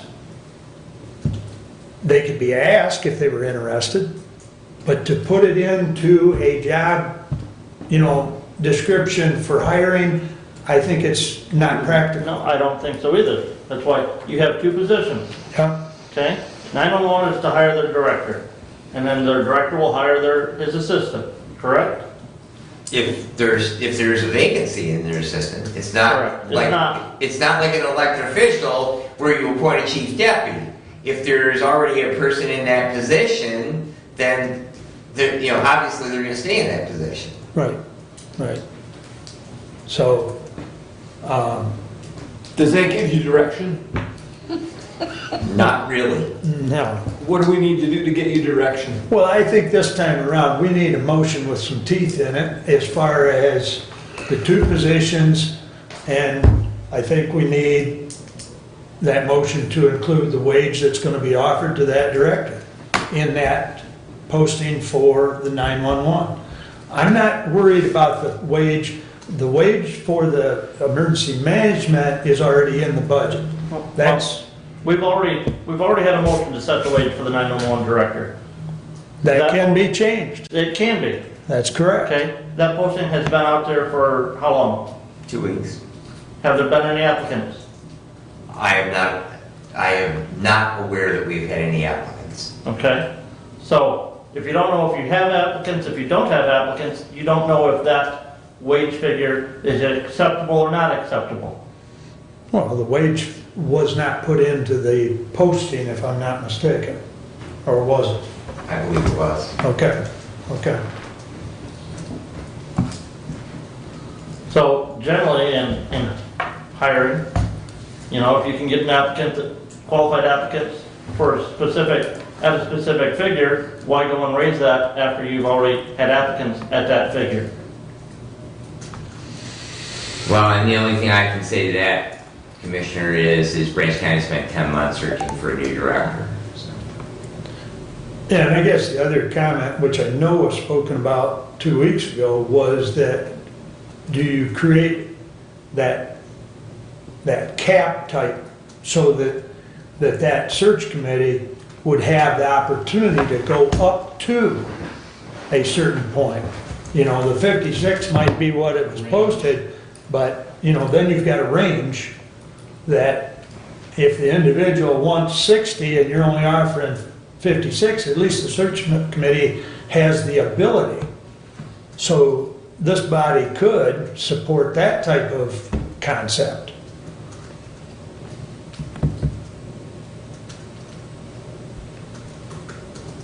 I assume you're looking for the posting? Yeah, I'm looking at the posted. The salaries are not listed. I didn't think they were. Salaries are not listed. So really what you're talking about is allowing the search committee to have that ability. Since it's not in the posting, the 56 becomes a little bit mute. I mean, it is what it is, but I'm saying it's not already out there, Brent. Well, it is because our minutes from last meeting are out there. And I am not arguing the salary. I am just arguing for direction. Are we hiring one position? It could be. It could be two. But that's really difficult for me to go back to the 911. No, the 911 board needs to hire their director. Okay, great. Okay, that's what we'll do. That's the direction we'll go. Okay, if that person so chooses to also want to be the emergency management director, that's a possibility.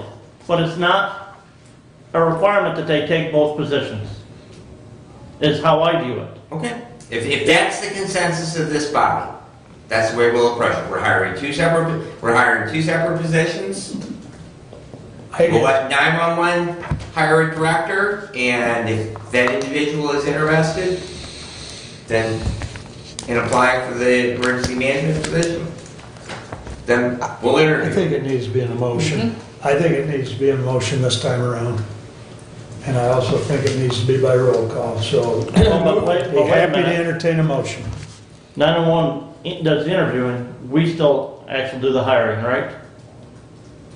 They will bring a They recommendation bring the to us for our approval. For our approval. That is correct.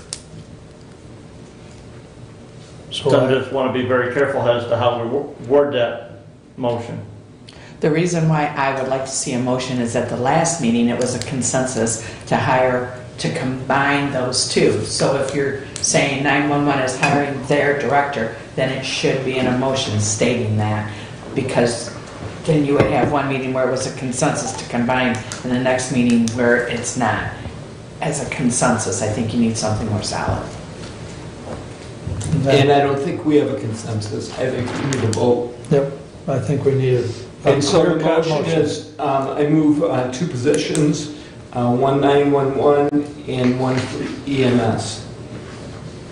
And that is my motion. Two positions.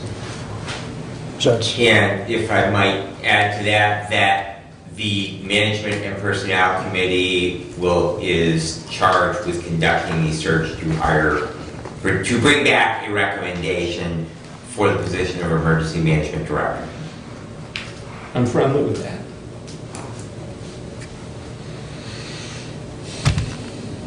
I need support. Support. any further discussion? I think we beat it up pretty good, but I'll allow any closing comments. Roll call, please, Jody. Commissioner Benzing, Yes. Commissioner Leininger, Yes. Commissioner Ingalls, Yes. Commissioner Schmidt, No. Commissioner Wiley. Yes. Thank you. I appreciate the clarification.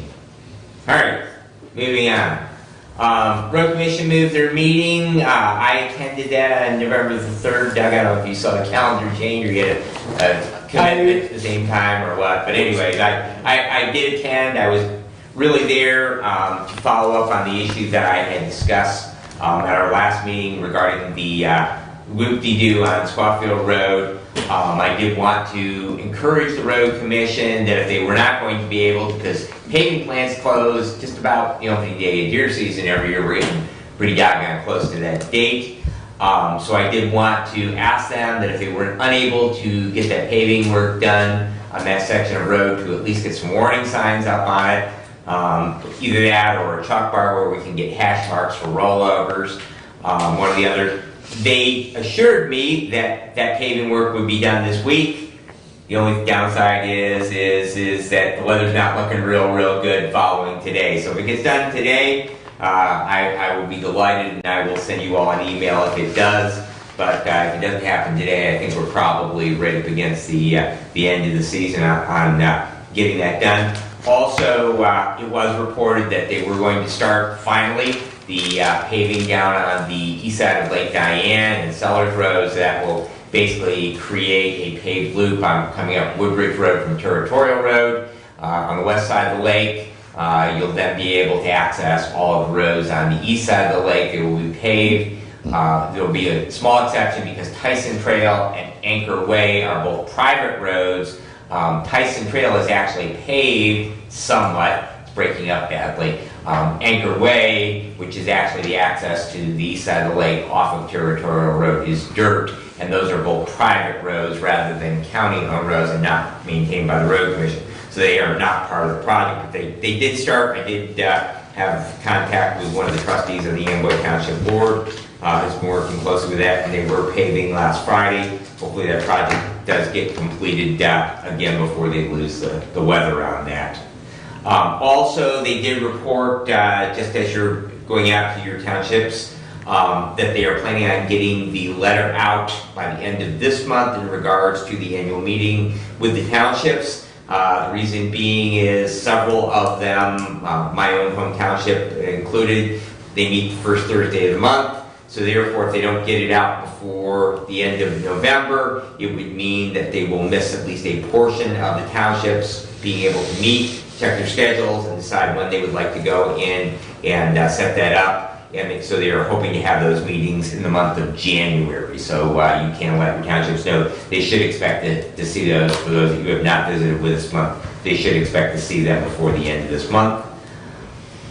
Discussions are continuing with the sheriff regarding the county sponsoring attendance at a police academy. The sheriff did receive a letter of support from the POLC rep supporting the concept, but there is no formal agreement in place. There's still a lot of moving parts to that. And so I went back to the sheriff and said, you need to have a letter of understanding between all the parties. Commissioner Wiley actually attempted to facilitate a meeting between the local union steward, the rep from the PLC, myself, Commissioner Wiley, and the sheriff. That meeting, because of logistics, has been difficult to set up. We are going to continue. One of the problems is Mr. Blackwell is about 3 hours away where he lives, and he doesn't want to drive an hour. We said, well, we have this really cool thing now called virtual meetings. Maybe you've heard about it. So anyways, we're hoping that we can get something set up along those lines and try to get past that hurdle. But ultimately, until we have a document signed by both parties, the sheriff and the labor union, that these are the terms that are agreeable, I am not willing to move forward with any form of a contract, asking our attorney to draft any form of a contract, because we really want to make sure that we head off any problems, grievances, misunderstandings before we venture down that path. Question on the academy. The Yes. timing of the academy is January, as I understand it. That will be when the next one is starting, yes. Yeah. So, and I will also add that the sheriff has previously sponsored people within his budget without any form of an agreement in place. So, if we definitely would like to move forward, we'd like to get this done, but we need to have that understanding between the two parties, and to date, we have not gotten that. So I do understand as of this morning that they are going to sit down and hammer something out, so we actually have something in writing. Is it true he's been able to hire some deputies? I believe, yes, he hired a deputy that had formerly worked in Jackson, had gone, I think, to Calhoun County, and then decided he wanted a more small town, and he lives between Jackson and Hillsdale. So we have at least one hire. I believe there's still two. Yes, because we have one termination. We had 2 vacancies prior to the termination. We had a termination, and so consequently we have 2 openings at this time. Mhm. But someone currently in the academy? No, they dropped out. Oh, I hadn't heard they dropped out. Yeah. They because of personal reasons they dropped out. Okay. And that was back in August, I Yeah. think. Yeah. Okay. All right, and the township meeting cycle is underway. I've been to 4 of 7 of my units. Finished those up this week. I have 2 tonight and 1 tomorrow, and then the usual day meetings start. I did have a motion in regards to the 800 megahertz radio proposal, and that is simply at this time that we accept the report from the consultant. We place that on file. Support.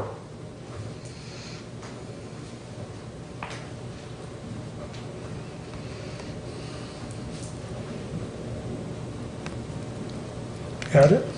Mm-hmm. And Brent supported it. Got it. I don't know if there's any need for further discussion, but I'll certainly entertain it. All right. The only discussion that I will have along with that is that we want to keep this proposal moving. I've had some discussions with the budget chair. Because of the ARP funding, we don't want to place any additional responsibilities right now on how we're going to come up with funding. So I will continue to hold point on this, and I will bring back a recommendation after I talk to a few people at our next meeting in regards to forming a committee to find a way to pay for it. So that's not part of the motion. I didn't want to muddy the waters with it. I just simply wanted us to accept the report at this point, and I will have something for us at our next meeting as far as a committee of interested parties in moving the proposal forward. That was my question. Answered, thank you. All right. Good job. All right, all in favor, signify by saying aye. Aye. Opposed, same sign. Motion passes 5-1, or 5-0, excuse me.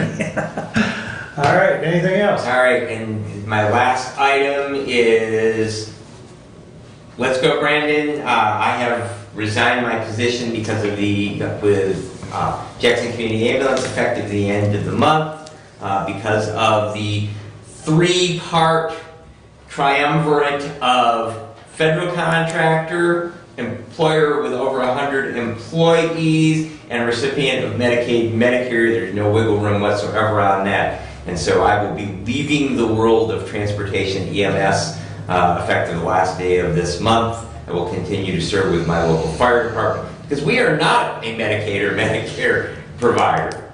And that concludes my report. Thank you. With that said, I did just a little bit ago forward to all of you a letter from Keller Toma, who is our labor counsel, which I had handed Brent a copy earlier, and it basically says that Fifth Court, U.S. Court of Appeals, has made a ruling at this time. It's Well, but that ruling was only regarding the OSHA guidelines Right. for Right. employers of Over 100. 100. That was nothing to do with the Centers for Medicaid Services right. requirement. that And is- again, it goes back to that triumvirate, whereas that we have institutions that within Hillsdale County that, meet both of those things. Right. And I But hasn't that mandate been postponed till January at this point? Not the CMS No. one. Yeah. no. What's this? The So- Centers for Medicare and Medicaid Services. Right. I thought they were all postponed. No, No. it only deals with the one. Okay. No, I'll just, All right. so Terry, I'll jump right to this right now, since we're on it. Please, this is from Terry Esterline, says, please find the updated vaccination policy for the Medicare facility. It is our understanding that the stay issued by the Fifth Circuit Court U.S. Court of Appeals regarding the vaccine mandate does not apply to Medicare facility at this point, as the Centers for Medicare and Medicaid may withhold funding for non-compliance. We are meeting with the Michigan Medical Care Facility Council Wednesday to clarify many aspects of the order. We have the ability to obtain and deliver all 3 vaccines, including boosters, in-house, and clinics are scheduled through November. I will certainly keep you updated. He also attached their policy that they had to basically throw together because they had a limited amount of time to get it submitted.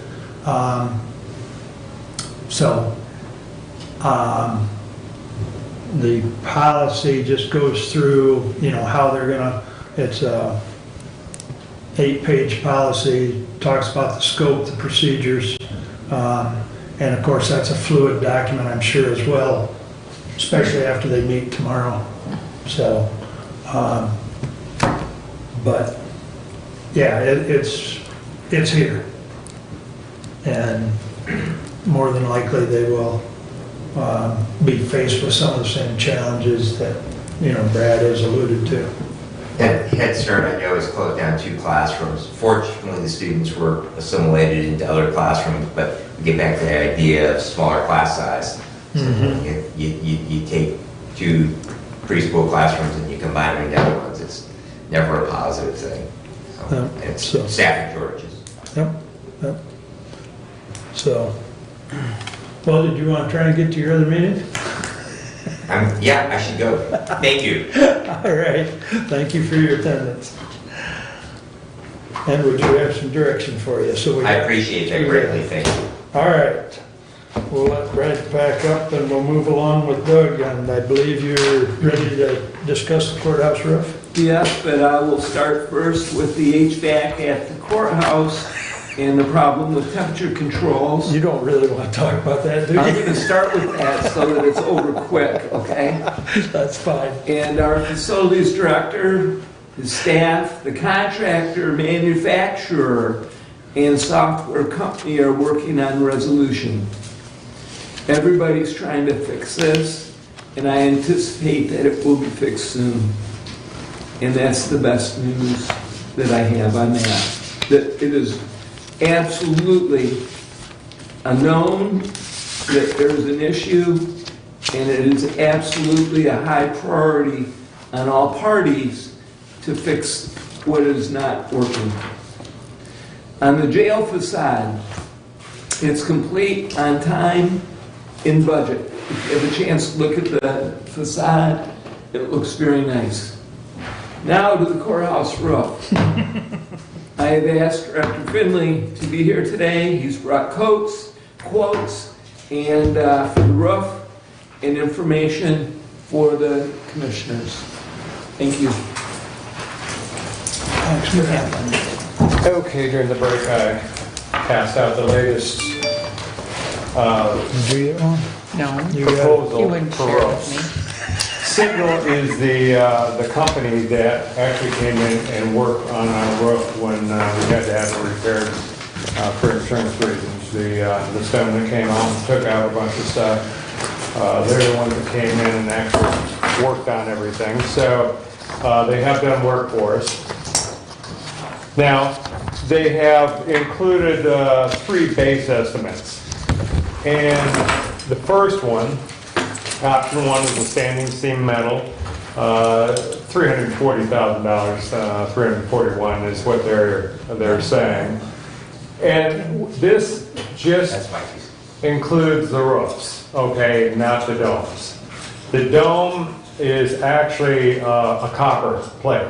It's not the tile like the rest of it. So we really don't see any reason to be messing around with the copper plates and stuff on the dome. So I believe that's fine and intact and not leaking and all that. So, but the standing seam, we had another estimate from another contractor. I think that one was around $200,000 on that one. So you see there's quite a spread right here. The next one on the next page is the tile like we have on right now. Okay, and that came in, they're saying $336,000. I'm not a lover of that particular material in this area. And the final one on the last page is the actual metal tile. And I think John had samples of that here for you last week. Right. Now, of these 3, if you notice, the bids are not that far apart between one to the other to the other. If I was going to have to recommend one, I would go with the metal tile. And the reason for that being is, even though the original roof was standing seam, I like standing seam, but standing seam has one problem that you can't get away from, and that's everything sliding off the end of it. We have the same issues right here. We have snow guards and everything in place, but still we get stuff off the roof. Imagine coming from the height of the courthouse and hitting cars and what have you. So what have you, a person maybe. So even though I like the standing seam, I would love to see the standing seam, but I think the way to go is actually the metal tile, in my opinion. So the major difference is, I mean, as far as the sliding, is your tile have got some texture. Whereas It the actually standing has, seam it's does like not. the same type of material as like shingles. It's embedded right into the surface, so you don't get that. Plus, you get the curvature and all that, so it breaks it up. You don't have that type of situation. Right. Otherwise, we'd have that right now, Right. and we don't. Okay, So, okay. Because this was just given to us, I don't know if it's in here or not, but what's the longevity of the standing seam versus the tile look? Actually, probably standing seam would have a longer lifespan, just from the standpoint is it's just a smooth, flat surface, but I don't think you're going to see that much difference, and we're probably not going to see any difference in our lifetime.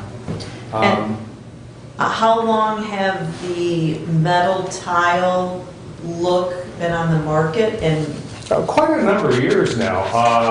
it's starting to catch on. I know it's caught on quite a bit down in the south, but as you don't see a lot of the tile look in this area. And I think that's a reason for that is, the reason we don't see it in this area as far as metal goes, because we don't see it to start with.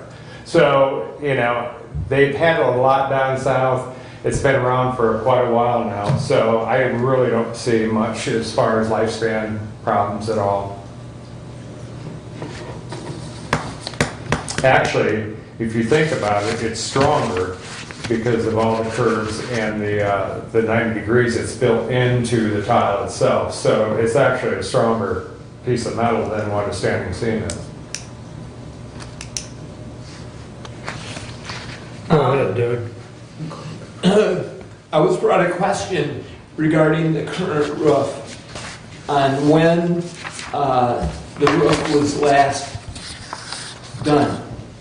And also a question regarding a warranty that the question involved that 40 years ago the roof was redone. Nobody really knows. That's a guess. And the second part of that is an 80-year warranty that went with the 40-year. That's a guess. I don't know. Have you done any research? You're the facilities director. Do you have any documentation as to when major? No, nobody left anything behind for me. No. Okay. Well, we do have the clerk's office. We don't have anything in our office regarding the roof. You don't have minutes from 1980, 1981. Maybe. I mean, we have minutes from them, yes. But as far as documents, I don't have any. But we would have minutes indicating what company was approved to replace the roof in 1981. And what point is this, what's the point going? Because the chances of the company still being in existence. Again, we don't know unless we look. Because the selling point, and I've asked for some research information to be done at Mitchell Research Library. Mr. Benzing had asked, Commissioner Benzo, we had talked that he was Did going you to do see something. what he got? No. He emailed it out, I believe. I didn't get that. I didn't get it. There's a sheet in the office. That's where it's at. That's where it's at. I read it as well. Because in 1981, or about there, they removed the copper roof. You're assuming that's 1981. I've Right. never heard that. Yeah, That's an assumption. The rest of it is just a guess right now. that might be a pretty extensive, timely search because absolutely, I agree with Randy. 81 or 80 is just throwing a dart in the dark. It Because is. nobody knows. But, at one point in time, the commissioners, this board made an investment. We're told that it was a substantial investment, supposed to have some guarantees behind it. Again, we have no idea who that contracting firm was that did it. I don't know any facts about there being a warranty. That's a guess. Who knows? So we're not going to act on this today. No. So that'll give you an opportunity to research that. And Jody's not going to help you with that. Well, I've already started. Like I said, I asked the Mitchell Research Library yesterday to look back through Hillsdale Daily News articles to see if they could find anything in that time frame. My historian informs me that Donald Leader, who was commissioner from the Reading area, was the commissioner in overseeing that roof replacement when it happened. And he thought he only served maybe 2, maybe 4 years on the commission, so that would help narrow down that potential search area. And I haven't asked the clerk's office yet as to what years he was a serving commissioner. So we're chasing the warranty, perhaps. Commissioner, is that how you see it? That's what I would look at, yes. So the question is who's chasing the warranty? Are you going to chase the I warranty? will Is do that- some research to see Okay. what we can find. Thank you, Kathy. All right, very good. So this company, Signal, was out and did the work when the stone Correct. Well, I don't think it slows down the process, though. No, Okay. but can the tiles be fixed? Can the current roof be repaired? I suppose anything can be repaired, you throw enough money at it. And what's the cost difference? All right, let me bring this up to speed. When they did the repair, okay, they couldn't find anybody in the area that could work on it. Have no one in this area. So they couldn't find anybody even further south. They had to fly in a crew from San Diego, California. And I don't think we're ready to do that financially for a repair. That's what they had to do in order to do the little bit that they did. Right, the big cost of the repair is getting up there, having the correct equipment. That is the huge part of the deal. You have to have Whether you're cranes repairing or involved. replacing, that's the big part. You have to have cranes involved, whether you're replacing it or patching it. You know, you have to have, you're doing the same steps whether you're replacing one or you're replacing the entire thing. You still have to have the equipment in place, you still have to lift it up there. So, it's a big expense if you're just gonna hunt leaks. And there again, that's what you're doing, you're hunting for a leak. I don't know if you've ever been on a roof and looked for leaks before, but it is a challenge. Leaks can run right to left, they can run down, they don't usually run up, but you know, they can go every direction other than up. So when you're chasing a leak, you really don't know where it's at, and hopefully you got it. Signal does work on tile roofs. They did, they repaired that one, They yes. repaired that one. So I guess my question is, they have the expertise to assess our They- current roof and whether Yes, it's the reason- feasible, if it's reasonable to repair versus replace. The question is, because they are a nationwide company, coast to coast, so they're huge.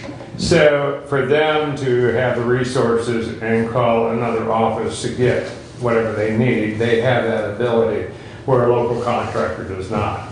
But with that comes a cost. The example of the standing seams, they'll do it, this one here for $340,000, a local will do it for $190,000. So you're paying for that expertise dearly. So you didn't answer the question about whether it would be reasonable to have them assess the current condition of our roof, or would that essentially be throwing money down a well pit We and unnecessary? know just by looking at it, we know the roof is shot. Okay. So my question is, why would we start looking for leaks now? Okay.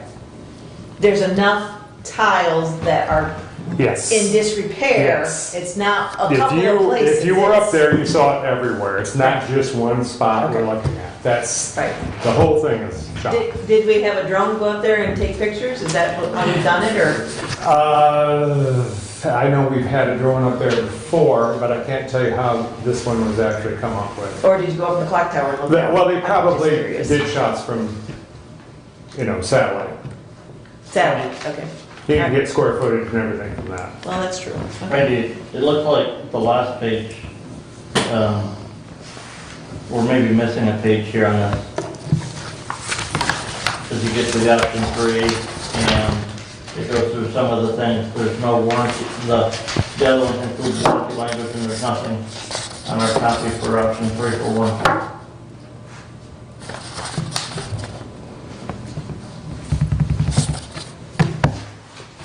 That's correct.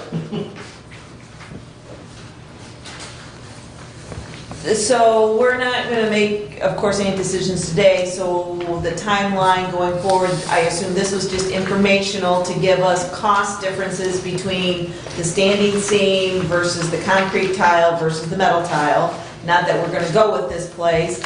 Are there any decisions we have to make here today? No decisions today. We're supplying the information you requested from 2 weeks ago. Correct. That's Yes. what we're doing.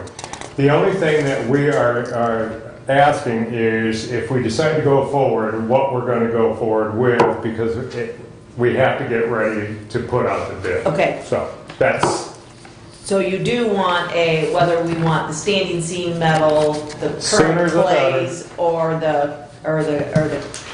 the metal tile? I might suggest that we have next week Nathan Hall coming in, and that we, as the facilities committee, will have a chance to discuss several different options. Okay. That if we, you know, at some point when we're going to decide and when we're going to proceed, we have 3 big pieces to consider as we go: roof, windows, and space needs. And that during the course of the next 7 to 10 days, by the next meeting, we will also have a chance to process this a little bit, get a little bit more information, and I think that the answer maybe to your question is more likely next meeting rather than today.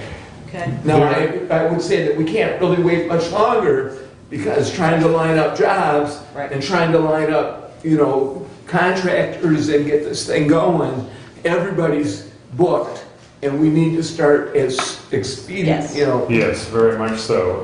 Just So- trying to get your figures for this is really become a nightmare. It's not like you make a couple calls anymore. So, you know, everybody's backed up, they're loaded, and they really don't want the work from us. Right. So, you know, that's what we're dealing with. One last bid that we show is asphalt shingles. Can I ask a question on this Yes. first? I'm sorry, because Absolutely. it's about the metal. Can our local contractor do the metal tiles as well? Yes, we talked to Stoll and they can do it, yes. Okay. The last one came in, and it is for if you decide to go shingles. That one there is, if you go with a pro shingle, you're looking at $44,000 to do the roof. So if you want the shingle look, we can do that for El Cheapo. I, at $44,000, cannot believe that that's an actual real quote, because when I had, well, I know, when I had my house reshingled 10 years ago, it was close to $20,000 to have the old roof torn off and new asphalt shingles put on. So I have a hard time believing that they're gonna tear off the old roof, work 3 stories up or 4 stories up for $44,000. Now, having said that, I'm also of the opinion that with the ARPA money, we have funds to do this job right, and let's do it right. Let's put that roof on there that hopefully lasts more than 40 years this time. I'll never know. I'll never know either, so he might be the only one. He might know, but I He'll won't. know. That's why I'm concerned about, you know, we're talking about Well, replacing the roof. 40 years from now, you can blame me. Well, again, you know, 40 years ago, if it was them, the commission bought a product that they were told was gonna last 80 years. I don't know that to be true. I have never heard that. I've never heard that. Your former county treasurer says that after he took office as county treasurer in 1981, the roof on the courthouse was replaced. Well, good, you're gonna come back with better information, so, and We'll expect a full report. right, and, you know, you've got 2 things. One, is the company's still in business, and 2, they prorate the warranty. And any prorated warranty after 40 years, I'll bet you don't have much warranty left, if that's the case. But I'm more than willing to allow you to spend the time to find out. So we look forward to that, and we'll have a decision for Randy at the next meeting so that he can get busy with the posting. Very good. And I think we can have a consensus that we are not interested in a shingle roof. Not Okay, all right, okay. not an asphalt shingle roof or a composite Right, shingle okay. roof, but potentially a metal shingle roof. Correct. Well, metal tile roof is, I guess. Metal Yeah. tile. Yeah, okay. So I think that's clear, that the board doesn't want an asphalt product. Okay, we narrowed it down. All right, All righty? Thank you. appreciate it, Randy. Thank you. That completes my report. Thank you, Doug. And if I may, Commissioner, the please. jail facade is done, correct? I Yes. heard on the radio this morning that was completed? Yes. He That's reported what he that, reported yes. on as well. You were sleeping. I saw the picture somewhere. Was it in the paper? I saw the picture on Facebook. I Yes, do sir. have something else. Please. I apologize. Our IT director is here this morning. Thank you, I forgot. Good morning. Good morning again. Sorry for the problems this morning. The laptop is in need of some work, apparently. Our internet connection with Merit, the contract expires the end of this month. And they do a 5-year contract. That is not something that I have permission to go forward with. I do 1 year's, but 5 years I gotta get your permission to do. Otherwise, the auditors start clamoring. So, I do have pricing from some other places. They're all way out of Merit's where we've been happy. Merit's had good service for us. We've had an uptime in the 99% range. I just don't see any reason to change. US Signal gave us a price of $7.23 per megabyte per month. Right now we're paying $5.40 per megabyte per month and with Merit, and they're not increasing it on the 5-year plan. So this will bring us up to 100 megabytes instead of the current 50. I'd love to go 200, but I didn't budget enough for 200 megabytes in the 22 years, so 100 is all we're gonna go at the moment. So, questions? If we go ahead and approve the 5-year contract, to go ahead with that, you can change the megabyte within that 5 years. We can up it, but we can't go down. Okay. Well, I don't see that happening. I The don't need. either. In fact, it's kind of, I've been wanting to do this anyway, and we talked about it at the budget committee, if you remember, because we're hitting a wall right now with the 50. It's getting to where we've just got to add more. And it's only going to get worse, not better. AT&T gave me a price as well for a gigabyte at $3,000 a month. Not happening. So, anyway. So if the board is okay with it, I'll proceed with the 5-year contract at 100 megabits, and I'll get a resolution for your next meeting put together to get the formalities done, but I kind of need a decision so that we can move forward. Move to authorize the IT department to enter the 5-year contract with Merit at 100 megabytes per month. Second. Resolution to follow. Resolution to follow. All in favor, signify by saying aye. Aye. Opposed, same sign. Get her done. Thank you. Thank you, sir. All right.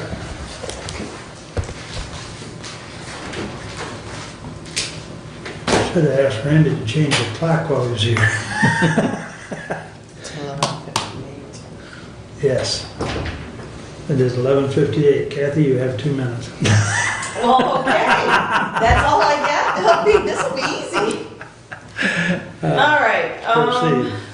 I'm gonna, okay, let's start with, we talked about signing a contract with Guidehouse, and I believe Derek sent out an email to all the commissioners with regard to that contract, and I guess I would make a motion to sign the contract. Second, That was with whom? Guidehouse, consultant. consultant for ARPA, I'm sorry. Yes, Yeah. yes, okay. Okay. And in that contract, it does say the work would be performed by county direction, and the other thing in the contract is that it's not to exceed $50,000. So if we get to the point where we've spent more than $50,000 in consultation, then we would come back to the commissioners and ask for an increase. Now refresh my memory on, I think that 50,000 can come out of the ARPA. Yeah, Yes. that all Yeah. comes out of the Yes. ARPA fund That's what itself. I thought. Okay, thank you. Yes. All right. Now, in relation to the signing the guidehouse contract, we're gonna authorize Derek to sign the GoPro contract. It's not a contract, but a Co-pro. yes, This- yes. And have Derek sign that as well, Okay. okay? So your motion is to go with that and allow him to sign it? Yep. Second. Okay. The commissioners will sign the guidehouse the guidehouse contract though, correct? Yes. Okay. This is just more of like a service agreement, it's not really a contract per se, Okay. so. Okay. We all clear? All in favor, signify by saying aye. Aye. Opposed, same sign. Passes 4-0 with one absent. Okay. All right, Continue. I thought we would mention the revenue and expense reports first. If there were no questions, we'd move on. The revenue and expense reports are for October. I think the important point is that the target, our expenditure should be at that 83.33%, and overall, we're at 80%. So again, we're projecting to be, within budget or under budget, depending on what happens over the next 2 months. And then also the revenue report for Hillsdale County was also sent out to you, and essentially we're at 79.85% of collection based on our budget. So if there's no questions on that, we'll move on. Did you want to say anything about those specifically, Derek? No? Okay.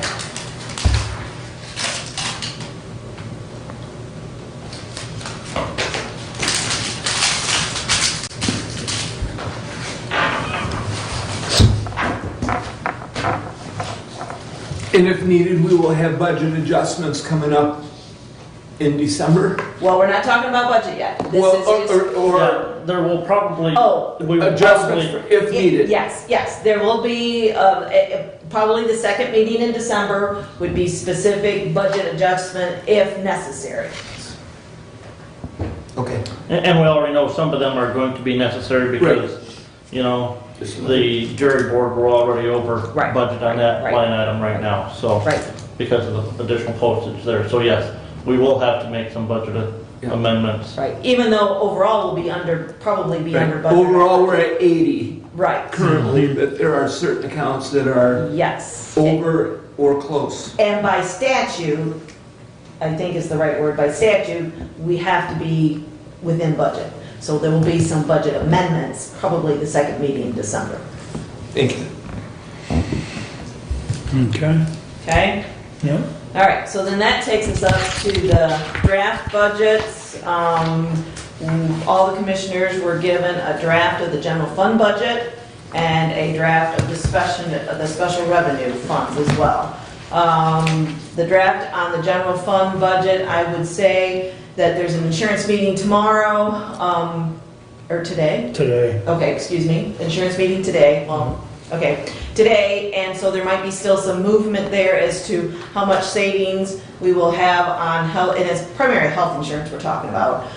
So there will be some changes to this budget before we bring it back to the next meeting for the approval of the tentative budget. And so that's kind of the timeline that's going to come back at the next meeting to have approval of the tentative budget, which we will then set the budget hearing for the following meeting, which would be the first meeting of December. Upon that hearing, we would then pass the final budget for 2022.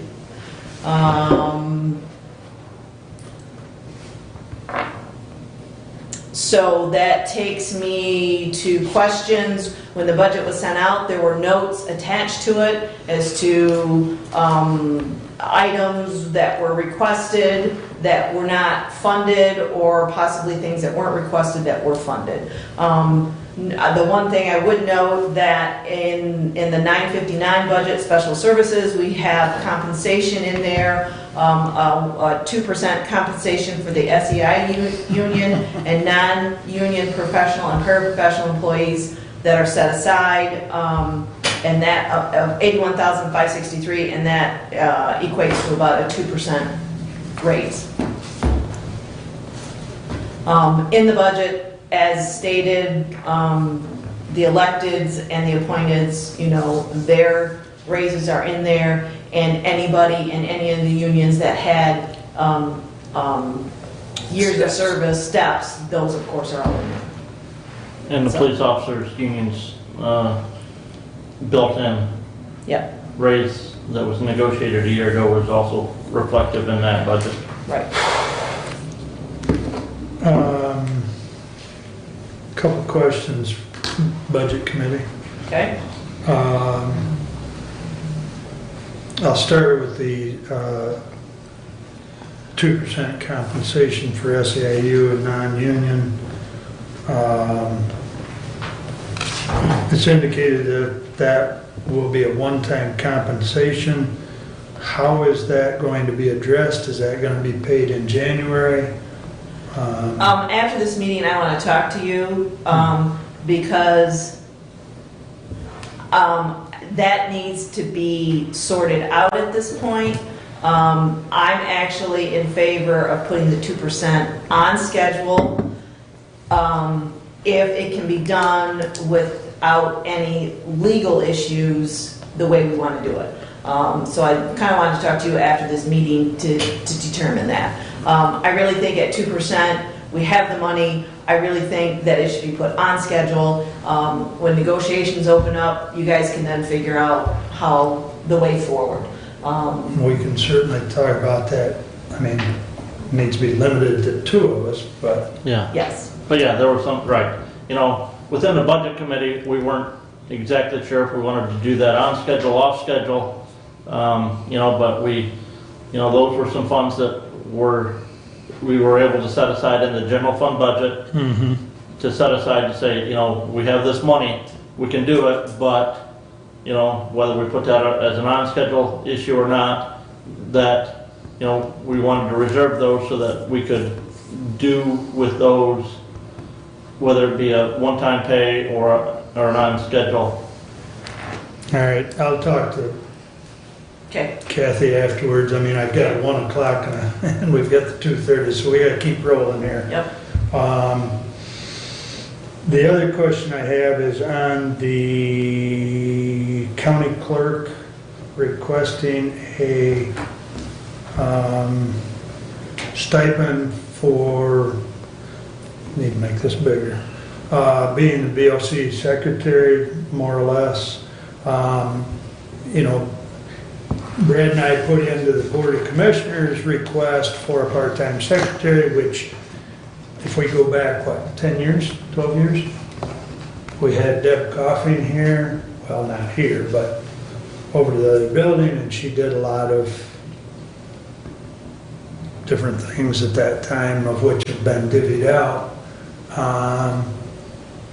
If you're gonna deny one, then I think we need to give, I mean, if you're gonna deny the part-time secretary, then we need to provide something in there for Marnie, is my opinion, because, I will say that we were supposed to sit down with Marnie, yep, and have that discussion. Yeah. That hasn't happened. yep, I would say that the budget committee, we discussed this, and it was kind of the opinion that what she was doing is part of her legal description by statute.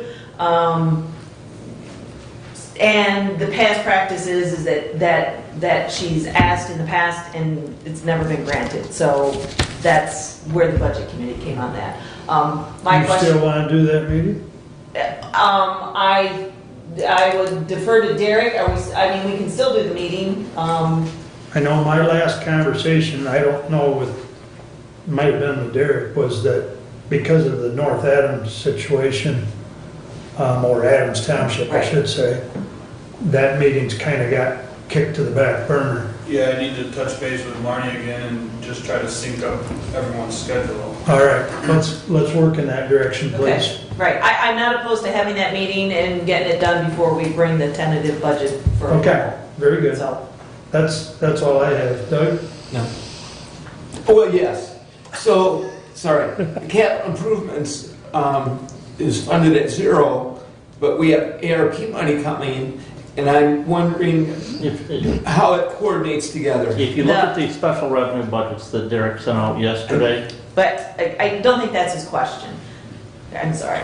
I think the question is we have not scheduled any of the capital improvements yet using ARPA monies or ARPA monies that have been moved, which that is what Brent was going to speak to, that Derek has moved money from the general fund, from the special revenue fund that ARPA is in, and moved it to the capital projects fund for the amount of lost revenue that we've experienced in 20 and 21, and the projected revenue loss, or the lost revenue probably for 20 and the projected loss for 2021.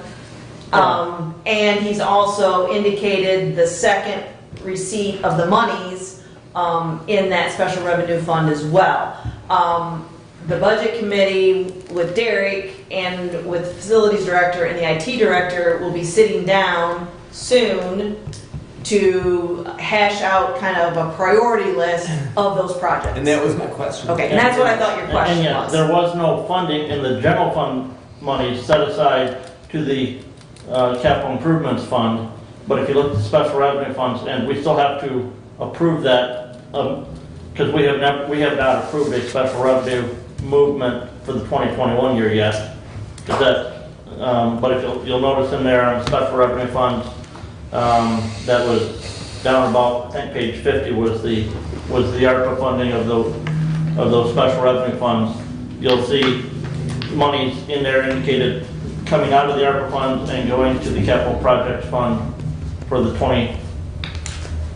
in 2021 and also in 2022 as well. Right, so I saw that I did not see the, what it was for.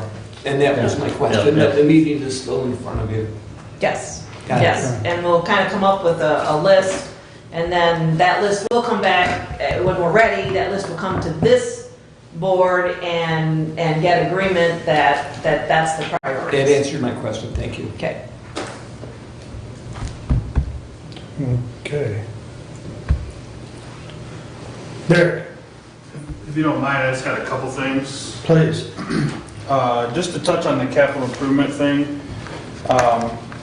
it had been our efforts in the past to try to get a budget allocation to the capital improvement funds every year, so that that's just part of our natural budget.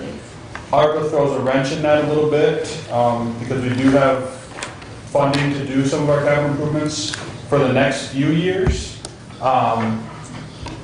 But I think that puts our budget at risk for when we get to the end of ARPA, trying to work that back in. Just something to think about, whenever we can, I would like to get back to a point where we're funding that out of the general fund, some amount every year. And then I also just kind of want to point out two areas that are potentially at, some type of risk in our current general fund budget. One being workman's comp allocation. We've allocated $100,000 to cover the premium and all of the claims. Most years that is enough. As we know, there's some years that it's not. So if something happens, that's an area where our budget's a little bit at risk. And then the other area is the child care fund allocation. Most years what we have will be perfectly fine. If they have a couple of the special cases that they've had in the past, we would be required to contribute more in those situations. I just wanted to point those two things out. So. And I would say for budgeting this year, I am fine with not budgeting any general fund monies per se to the capital projects fund.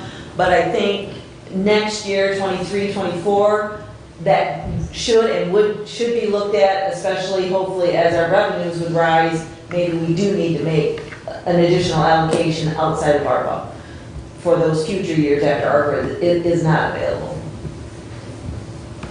And I will say, the workman's comp fund, I think this year in 2021, we allocated $100,000, and I think we've either spent or projected to spend $157,000. Yes, but we had a little bit of. We had some fund balance, and so going forward, we don't really have any fund balance, and we're budgeting only $100,000 at this point. If extra money comes up, that would be one of the things to think about funding a little more. And a lot of what we spent this year was still related to that accident 2 or 3 years ago. So it wasn't $157,000 worth of new claims. There were some old ones on there that by the end of this year should be mostly cleaned up. Right. And that is also something that's almost unpredictable. Yes. Now, another option that you have as we get closer to the end of the Broadspire contract is to look at being fully funded on workman's comp again. Right. You know, we looked at that last year. Medical care facility wasn't happy with the premium, so we didn't pursue it. But the thing it does is it eliminates that unknown. You know, you pay a flat rate, so something to consider. Derek, when we renewed with Broadspire, was that a 2 or 3 year? 2 year. That's Yeah. what I thought. Yep. Okay. So that's through the end of next year. Correct. Yep. So if we were going to start looking at it, I would urge us to do it June, early July. next year and not wait until, I think last year we were trying to do it all from about September on, and it was a lot of work, so. Okay. Yeah, probably June or July would be good if we choose to change directions. So to take to put on somebody's notes to remember to look at it in June? The insurance committee? Yeah, I'll make a note. Yeah. All right. Anything else, Kathy? Yes. Okay, budget is over, let's move on. Attended township and city meetings. I will say that Fayette, Litchfield have moved forward, Fayette has moved forward in getting their ARPA funds. Litchfield their plan is to move forward and get their ARPA funds. Scipio Township is this township that's still, I don't know that they're convinced that they're gonna move forward. I will say discussion was had again at that meeting whether if they took ARPA funds that they were gonna be subject to all of the federal mandates. The one specifically is the vaccination mandate.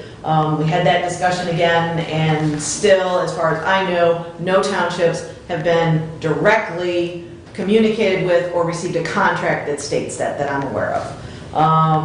Wanted to reiterate that Nathan Hall, the other thing I wanted to say is that I also went out to the state website, which has a spreadsheet of all the monies allocated to cities and townships that are ARPA related, and the allocation for Hillsdale County for our townships, cities, and villages is $4.7 million.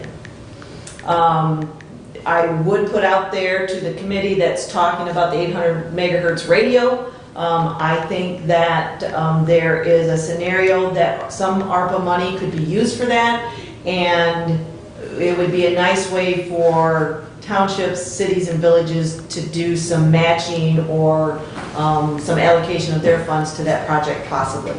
Just a thought, throwing it out there for people to think about. Wanted to reiterate, Nathan Hall, an architect from the National Center for the State Courts, will visit on the 15th and 16th.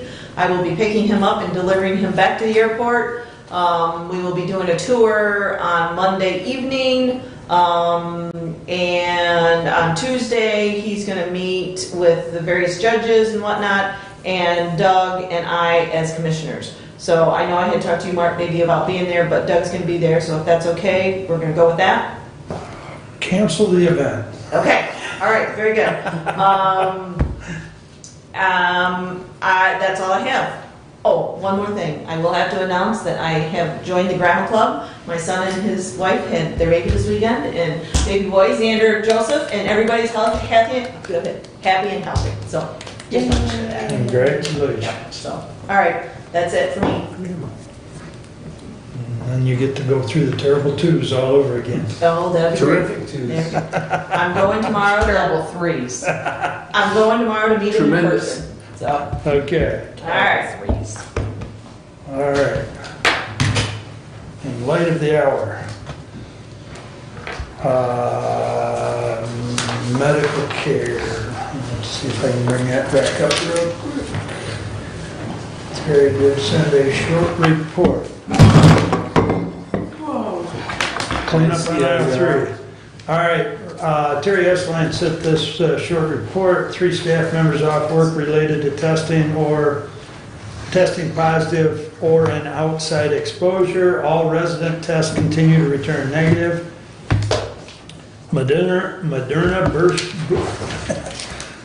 Moderna booster clinic for residents and staff scheduled for Wednesday, November 10th. Monoclonal antibody therapy is now available at the facility. I have no idea what that is. The facility, That's what? an infusion Of to, antibodies. yes, that helps fight COVID, after you've gotten it. Okay, thank you. I don't have the antibodies. The facility is now able to obtain and deliver all 3 vaccines and boosters in-house to speed delivery. Vaccination percentages currently are at 94% for residents and 58% for staff.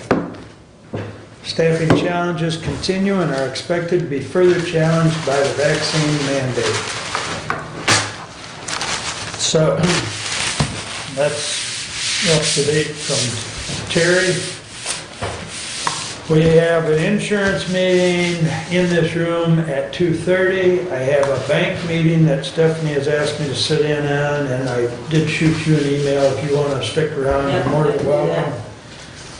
We've got to get that issue resolved. And last but not least, Veterans Day service, or I guess you'd call it a service in front of the courthouse, 11 a.m. on Thursday. So, and that's all I have unless there's a question or comment. And moving along, that brings us back up to public comment. You've been waiting patiently. Who is this guy? Why is he here? Good afternoon, Commissioners. My name is John Bradley. I'm the Territory Manager for Kenwood Communications here in Michigan. I have a vested interest, obviously, in hearing about the Televate report. I was very encouraged by the thoroughness of his report. Kenwood is a viable service provider. We are sanctioned and certified for usage on the Mpxcs system. And in fact, it's the Kenwood system at Branch County that they're in the process of installing. They selected to go with us for a number of reasons, but I think one of the key reasons is the great value that we can provide. I know we're still early in the process and there was a lot to digest today. Commissioner Benzing implied that a committee was going to be formed to determine the direction of the project. I don't know if at this point if an RFP, a request for proposal, will be developed. That will probably come out of the committee. Yes. So I'm thinking the right way.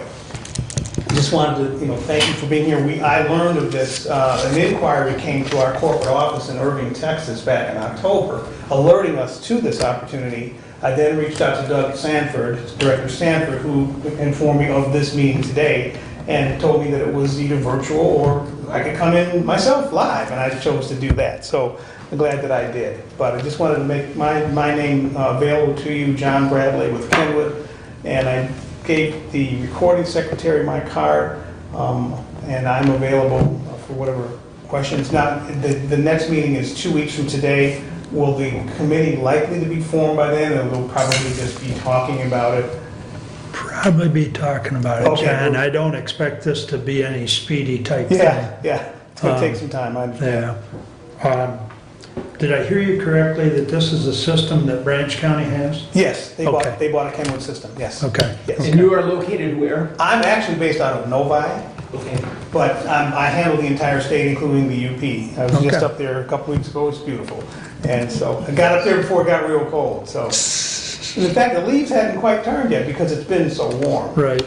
But I'm just, a couple hours away, certainly a phone call away. And I just wanted to make ourselves known to you, and we'll be more than happy to be involved in the process if it were possible for that to happen. Thank you very much. Sure, Brett. Thank you. Thank you. All right. That's the extent of our public. Additional business, Doug? Brent? None. Kathy? None. Adjourned.